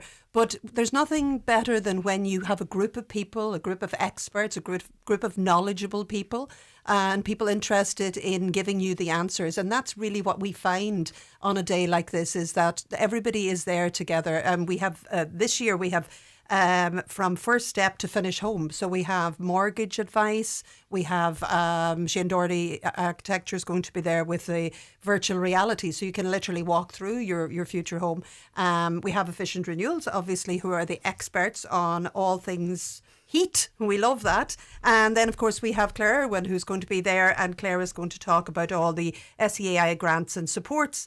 And, you know, it'll sort of cover grant timelines, paperwork, and how to fill out your application forms. So, you know, apart from all the exhibitors who are going to be there, we have these expert talks, and we have a number of things for our community as well. Any trade people who maybe don't have the time to do the exhibition or whatever, we have a community trade table. So we're asking people, you know, in the area and in the region, if they want to leave their flyers or their business cards. And, you know, again, we want to include everybody in this, whether they can make it on the day or not. Martin, in terms of solar energy, I think we've sort of moved past the early adopter stage now at this stage, because, you know, everywhere you look, there's solar panels on roofs or in gardens and what have you, and every single one of those is an advertising sign, really, effectively. There's still work to be done, but this is not sort of new technology now. I know it's always evolving, but you get where I'm coming from. Yeah, absolutely. I get where you come from. Look, yeah, as you say, sure, everybody knows now somebody that has solar if they don't have it already, and like the word spreads alone from that, like, I mean, as well as advertising and stuff, like. But your point is right, like, I mean, it's one of these things that it does. It says what it says on the can, you know. Once you put solar up, it actually, you know, for instance, it reduces your bills. You produce your own electricity, and you know, at the market we live in at the moment, like, I mean, we're so vulnerable, like, with the energy costs and whatnot. You know, you can control that by having your own solar. I mean, and then that leads on then to obviously like the heat pumps and everything. Now with the retrofitting and micro houses and everything, and, you know, the way forward with heating, because everything is electrically, and even now the cars, your transport and everything is going to be electric coming in the future. Just focusing on the solar side of things for a moment, how advanced are we in capturing energy? You know, because going back, you know, decades and even more recently, people might say, oh, well, the sun never shines here, right? So things have moved on really quite significantly in terms of how we capture that energy from the sun. Yeah, look, you know, the Donegal, people think Donegal is one of the worst areas in Ireland for solar, but it's actually not. It's actually nearly one of the better ones, really, because, okay, the winter we can do nothing about it with the short days, But once you generate that electricity, battery storage is massive as well. I mean, because if you can save that energy and use it for later on, I mean, because people put up systems that's able to run their home during the day, but also have the export, which they're selling back to the grid. And that's okay at the moment, but like I do feel people should focus more on saving that energy. Yeah, I don't. If I were going down this route, I wouldn't be too bothered about feeding back into the network because I think that's something that's going to shut off really quite very soon. shortly, to be honest. very shortly, I would be focused more on where can I save money. Is what percentage of people now going solar are getting batteries at the same time? Oh. Nearly every system we sell has a battery. Nearly every system we sell. No point wasting it. And now with the AI market coming on, I mean, this dynamic pricing is just going to make the whole battery experience even better for people. For sure. I mean? And listen, the batteries are great at the moment, but I'm excited about these solid state batteries that are coming down the line and the amount of energy they might store, which can always be upgraded down the line. The solar panels are the important part of it here.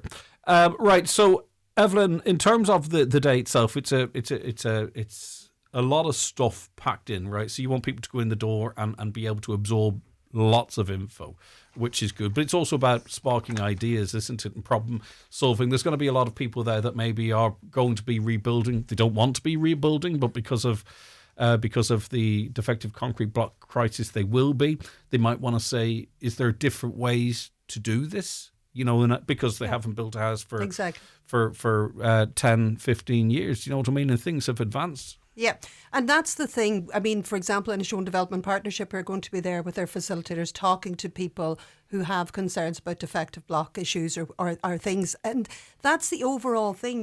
We have timber frame, we have roofing, we have windows, flooring.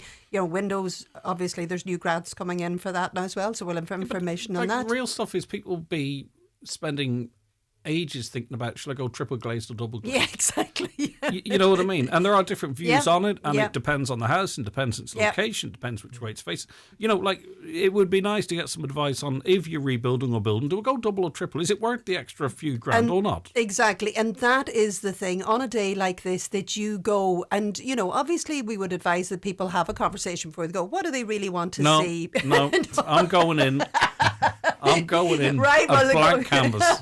And there's free tea and coffee for everybody there as well that comes along on the day. How dare you imply we should prepare? No, that's what the hub's for. Okay, all right. Greg says no preparing.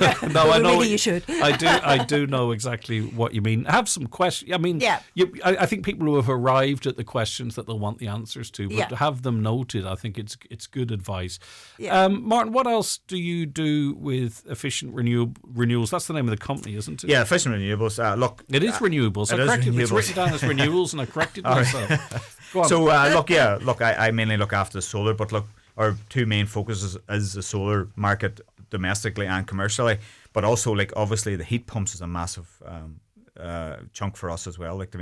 Air to water and geothermal. Now we'll always promote the geothermal over the air to water because there's lots of benefits, which we can talk people through that. On the day. As well. I think the biggest concern with heat pumps is the cost of running them. Again, this is a wee bit of a what would you say, a notion in some people's head, because if your house is capable of retaining the heat, this is what the factor that as long as you prepare the house, you'll keep the heat, and the heating cost won't be relevant as much.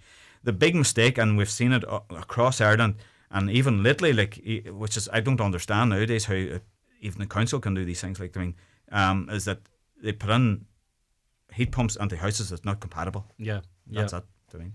Yes, it's in and of itself. It's not as efficient as the house has to be prepared and suitable for it. But that's honest advice, though, Martin. That's it. We be honest. You go to the hub and you say, someone says to you, well, my house is graded at D or whatever it might be. And you say, well, listen, you're going to have to get that somewhere else for it to make sense. And that's what, speaking to experts, because there's no cloak and... there's no cloak and dagger. You just have to be honest with people. And as long as people understand that, they know when going away. And to be honest, the houses built in the last 10, 15 years... They're very close. Are very close. So they don't need much, upgrading to do. Exactly. And there are still supports for people in relation to that. Right. What else is there, Evelyn, that we haven't discussed? Well, two things that we have this year. Well, we always have a brilliant draw. So this year at the event, we have prizes for €300 Crown vouchers, paint vouchers, wooden flooring and Inishowen Co-op vouchers. So that's nice as well, a little bit add-on. Brilliant. There's a cup of tea and coffee and a bicky for everybody, so it's real community again, sit and have a chat. And we also have a large power tool display this year, from DIY right through to trade. So we've got DeWalt, Einhell, Makita, Milwaukee. So anybody that's don't really... want to be sexist, but I can just see the 50 guys standing around salivating over that as we speak. No, exactly. Absolutely. So, I mean, again, we sort of spoke to people last year and said, what would you like? And somebody said, yeah, power tools would be really good, big display. So we've got a power tool display. So look, listen, we want everybody to come along, come early. It runs from 11 to 4. The talks are on from about 12:30 to 2. There's loads of time and opportunity to talk to all our brilliant expert speakers and all of the stands. You know, there's something there for everybody. Yeah, go along. If you haven't been to something like that, you might wonder, what the hell are you talking about? Because, you know, if you haven't been into a room where this sets up, but just go. It's very friendly. And it's designed to make your experience as enjoyable and engaging as possible. That's why Martin's there. That's why Evelyn's there. That's why everybody else is there. It's very welcoming. You walk in, you know, you can engage as much or as little as you like. You can see stuff. And if you can't make it on the day, Inishowen Co-op are there. You know, we're the largest supplier, or the largest employer in retail in the Inishowen region, and we have everything that you need to build your home. So, you know, come and talk to us as well with your plans if you can't make it on the day. And equally, if you want any questions answered, I'm sure you can get in touch with Efficient Renewables to determine what's best for you. Right, Martin McCole, good luck. It's on Saturday, March 21st. This Saturday, yeah. Don't this and... Oh, no. We can't do next and this. All right, okay. Saturday 21st, right. Perfect, yep. Is that this Saturday? This Saturday. Or next Saturday? This Saturday. This Saturday coming. Hey, listen, 3 days away. It's this or next, whichever you prefer, but it is this. Saturday, March 21st. It's at the beautiful setting of the Inishowen Gateway Hotel Buncrana. Loads of parking and a great setting, as I mentioned. And it's from 11 a.m. to 4 p.m, so not too early a start and certainly not too late a finish. And practical advice, expert talks, loads of power tools and access to the people who supply this stuff. So, and as Evelyn said earlier on too, think about it between now and then. What questions in your build or your renovation or your retrofit do you want answered? Because the people will be there to do it. Perfect. We'll be back after these. Hi folks, Nathan Carter here. Join myself and the band with our brand new priceless show coming to the Millennium Forum in Derry on Thursday the 2nd of April. Tickets on sale from Box Office and from NathanCarterMusic.com. Keep your car running like new at Shane Connolly Cars Donegal Town. We service all vehicles, including hybrids and plug-in hybrids, using quality products and the latest diagnostics. Finishing every service with a free car wash. Relax in our waiting room with Wi-Fi, tea and coffee. And ask about our cover car options. Book your service today at Shane Connolly Cars on 9175783. Is the appearance of your staff important to your business? It's the first point of contact for customers when entering your premises. At C&M Embroidery in Letterkenny, they have a huge range of clothing covering all areas of the workplace. It's widely known that customers warm to and trust employees that present themselves well. Have your company name embroidered or printed on all your work uniforms. Contact C&M Embroidery on 07491 28097 and get your staff looking their best.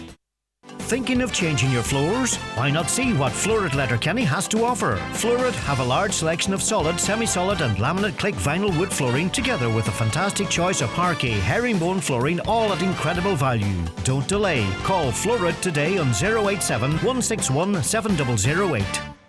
In Rwanda, women do 70% of the agricultural work. So when climate change causes extreme weather, it's mothers who feel it most. And it's not just. Please donate now at trocra.org or call 1800 408 408. This extreme weather report was brought to you by Trocra. Tired of being tired? Join Dr. Olga Mikulich for the launch of the Northwest Sleep Clinic, a new local resource dedicated to tackling snoring, insomnia, sleep apnea and focusing on longevity. You can hear from the experts, have your questions answered, take in health assessments, there's refreshments and giveaways. That's the launch of the all-new Northwest Sleep Clinic, Friday the 27th of March, 6 p.m. in the Mount Derrigal Hotel, Letterkenny. Everyone welcome, admission is free. Right, okay, let's get to some of your comments now. And we'll start with the cost of living. A caller says, I do agree with that lady on Ireland and how expensive it is. We are blessed as a family with good jobs and live a fairly comfortable life. We love nothing more than the 5 of us going out for a meal on a Sunday now and then. The cost has skyrocketed so much in 6 months that we no longer can afford this, nor, and this is the important part, justify it. I do not blame the restaurants. So how can families who are struggling for the basics manage to cope with rising costs? Well, every time it edges up, it drags more people into the point of not being able to afford it. That is the problem that we face. So whether it's food prices going up, and thankfully there's lots of families out there that have a window to absorb it. But every time, like that petrol and diesel increase, the home heating oil increase, there is hundreds of individuals or families that now they can't get the home heating oil, or instead of getting 500 litres, if they were lucky enough to get that in the past, they're having to get 200 litres or something, or 250 litres, and then start thinking about how they use their heat, you know, and sitting in a cold house effectively. That's the reality of it. And it's very hard on a programme like this to relate that. But I know it because people contact me all the time. You know, anyone can find themselves in that situation, even if you don't think it applies to them. On the issue of rubbish, I'm out walking most mornings. I've noticed the great effort that has been made to clean up the town. Presumably this is Letterkenny. Especially side lanes and car parks. I'm not sure if it's the council, CE scheme or another party, but I wanted to acknowledge the work that has been done and to say thank you to the people who put the time and effort into the areas in Letterkenny. It's very much acknowledged and appreciated.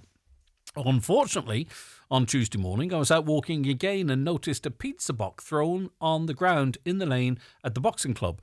The council have placed more bins around the town, and there's also a bin outside takeaways. I proceeded on, and as I came to the Child Benefit Office on Oliver Plunkett Street to the back of the courtyard, there were pizza boxes, burger boxes, bottles of water, empty Smirnoff ice bottles, empty vape packets dumped on the ground. If you can walk to the bar, carry out and buy alcohol, walk to the takeaway, etc. to buy food, you can definitely walk to a bin. It's a huge insult to the people who took the time and put in the effort to tidy the town. Absolutely disgusting and insulting behaviour. Anonymous. Yeah, I presume it's the Tidy Towns. They do amazing work, not just in Letterkenny, but all across our region. The problem of the people that dump this stuff, it's how you get through to them. They're a minority and they don't care about us. They don't care about the community. They don't care about the efforts of others. They probably don't care about themselves, if the truth be told. How do you get through to someone that will eat a pizza and just sling the box?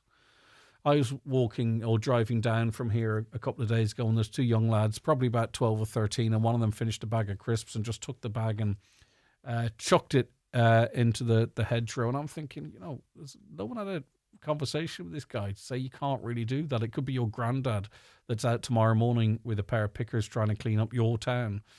But anyway, any insights or any comments in relation to that, let us know.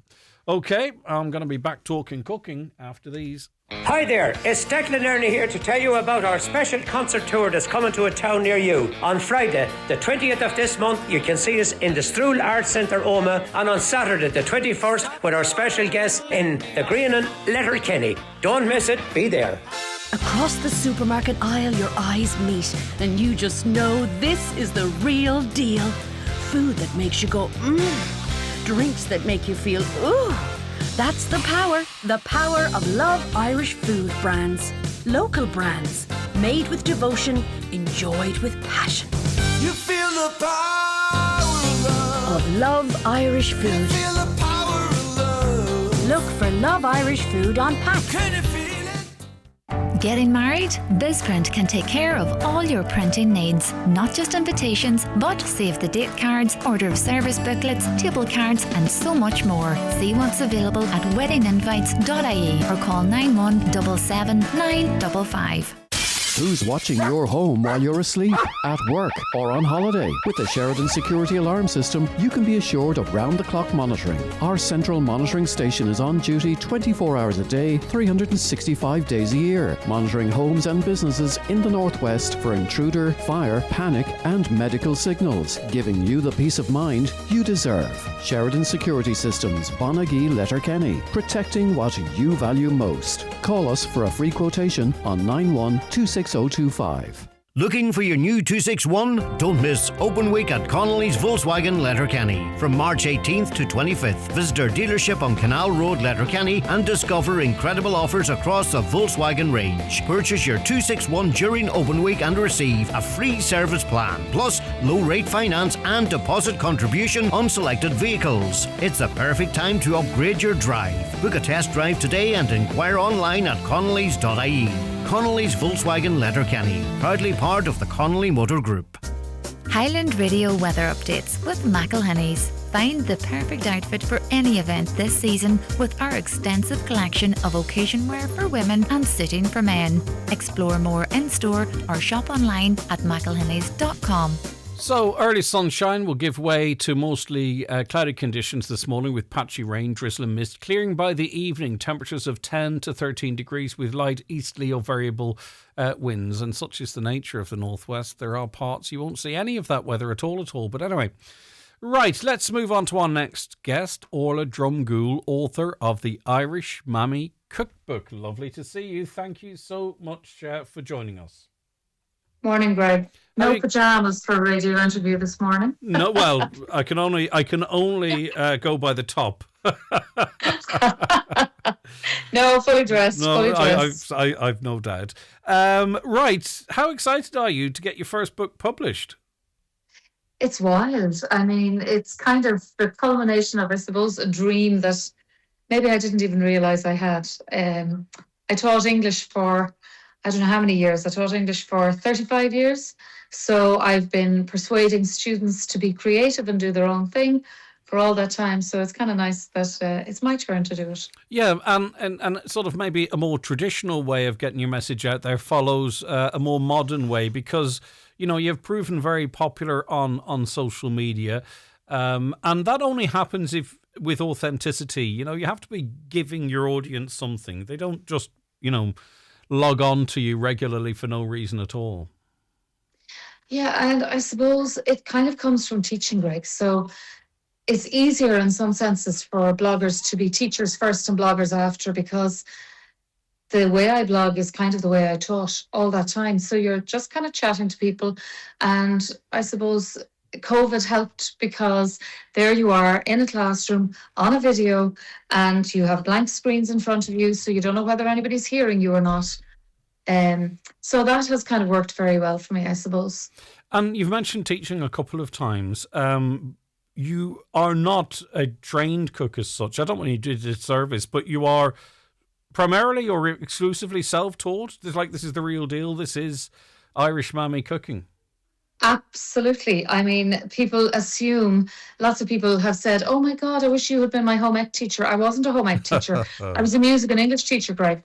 And so literally it is home taught. And it is just from experimenting and playing with things. And I suppose all of those television programs over the years that I would have watched, you know, like Ready, Steady, Cook, where you have 20 minutes to do your, you know, you're kind of just handed a weird set of ingredients. So I've always loved watching TV cookery shows, and then I kind of like showing people how to do things in an easy manner. Yes, and this is not casting any shade. A lot of these books are I suppose, are produced for people at different stages. Sometimes when I pick up a cookbook and it's an ingredient I've never heard of, nor I wouldn't know where to source, or perhaps more importantly, I can't justify the expense for maybe trying it in one dish. Do you try as best you can to have a situation where most people will have or easy access to the ingredients in your dishes? Absolutely. I mean, we all have garlic. I use smoked paprika. And if I use smoked paprika in one thing, I'll use it in 4 or 5 different things. Well, I have that. That's okay. I have smoked paprika. There you go. Okay. And you know something? It's a most underrated little spice. I use vanilla extract in loads of different things. If you haven't got it, I show you how to make it. So yeah, I like the idea of being able to just look in the cupboard and say, God, I have coconut milk and I have a bit of curry. I have some mangoes there that are going off. What can I do with them? And that's where a lot of the recipes come from. Just making things up as I go along. Yeah, but at the same time, you know, a lot of this stuff will be familiar to Irish mammies, you know, maybe sort of even Irish mammies of the past, if you know what I mean. Because sometimes I was actually talking to a colleague a little earlier on about me trying to do more with my time, because I sometimes don't think we're quite as busy as we think we are. Right, you know, so I'm too busy, I can't do that. But possibly I'm not that busy. Possibly it's actually, I'm just using that as an excuse. We can spend more time preparing food or whatever it might be. Absolutely. But I also think you don't have to spend all day doing things. So, for example, yesterday, I spent an hour in the kitchen. But in that hour in the kitchen, I made shin soup, and I made enough for 4 days' dinner. And I also made Irish stew, because people have asked me to do an Irish stew recipe.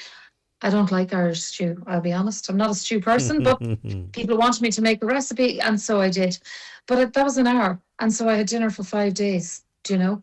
So I think, you kind of manage your time a bit better, and I think we're all That's online. it. That's what I was trying to say. It's about managing that time you have. Well, that's it, exactly. Yeah, and it's very clear writing, very well illustrated, and the pictures feel very real and authentic as well too. If that makes sense. Sometimes, you know, the pictures can look unachievable. I don't know. Well, that's it. And in fairness, I will say, and I mean, I'm looking at it here and it's on the page in front of you. That is not what my apple tart looks like, Greg. I'll be honest. But the girls did a beautiful photograph of it. And I said, oh, it doesn't look like my apple tart. But it's only because they put egg wash on it, and they put it in a round container, and I normally make it in a rectangular tin. But honestly, things in the book are real, because they are exactly, I mean, they took my recipes, they tried them, and they said, oh yeah, that worked, and it looks nice and homely. And it's meant to be homely. It's not meant to be fancy haute cuisine at all. Yes, but even things like how you make a nice homemade burger, be it a chicken burger or a beef burger or whatever it might be, you know, that's not a skill set everyone has. But my word, there's some difference in the taste of something like that cooked freshly at home versus defrosted or bought in. And that's the whole idea of it, isn't it? Yeah, that is the idea. But also, to be fair, Mom was a working mother all her life, and we ate from the freezer always. I mean, I have 3 freezers here, because I make things and then you're running, you're doing something, you don't have time. It's very handy. So things like the burgers that you make, you can either cook them all and then freeze, or you can leave them raw and take them straight. Oh, that from was the a freezer. game changer for us, because, you know, it was stuff being thrown out.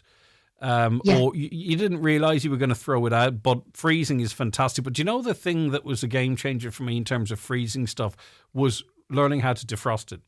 Freezing it was easy, but learning how to defrost it and when to defrost it, that was the game changer for me. Absolutely. And also how to freeze it, so that you're not just throwing everything in a big lump, that you use your parchment sheets. So, I mean, you know, and you kind of assume everybody knows these things, Greg, but from the blogging, actually, there are lots of things that people have forgotten. And there was a whole generation kind of in the 70s, 80s, 90s where, you know, instant food was fantastic. I was telling somebody recently, all I ever wanted as a child was Smash. I just wanted Mommy to buy a Smash once. And actually, as an adult, I bought it once because Mom had never bought it for us. And I thought, oh my God, that's what I was missing. Yeah. You know? I had the same experience with Angel Delight. I always thought that this was... I do like Angel Delight. I know, but I always just thought it was this thing, because we never had Angel. And anyway, you just triggered a memory there really effectively. And it just wasn't quite what I anticipated. And that is the purpose of the book, and I hope that's what it's doing for people, that it is triggering memories and making them go, oh, do you know what we used to make? I must try that. And I suppose that's what it's all about for me. Yeah, and the nostalgia. And also, it's one of the first books, if not the first book, where it's achievable from cover to cover, which I think is a testament to you and I suppose understanding your audience. You will know the Irish Mammy on socials. Now you can get the physical book into your hands, and you can't beat that. It's 100 recipes that taste of home. Orla, the very best of luck, and obviously the standard question, where can people get the book? So it's available in all good bookshops, but it is selling out fast apparently, so they're on a reprint at the moment. So Wow. if it's not available right now, it will be available by the end of the month. And it's a few crappy bookstores it's in as well. Not just all It's the good in ones. all those bookstores, all the bookstores. They're all fantastic. And it's great to see them doing so well. Shop local if you can in your local great bookstore. Exactly what I say. All right, look after yourself, Orla. Thank you very much indeed. That is Orla Drumgoole there. Right, we'll be back tomorrow morning at 9. Have a great day. Stay safe and stay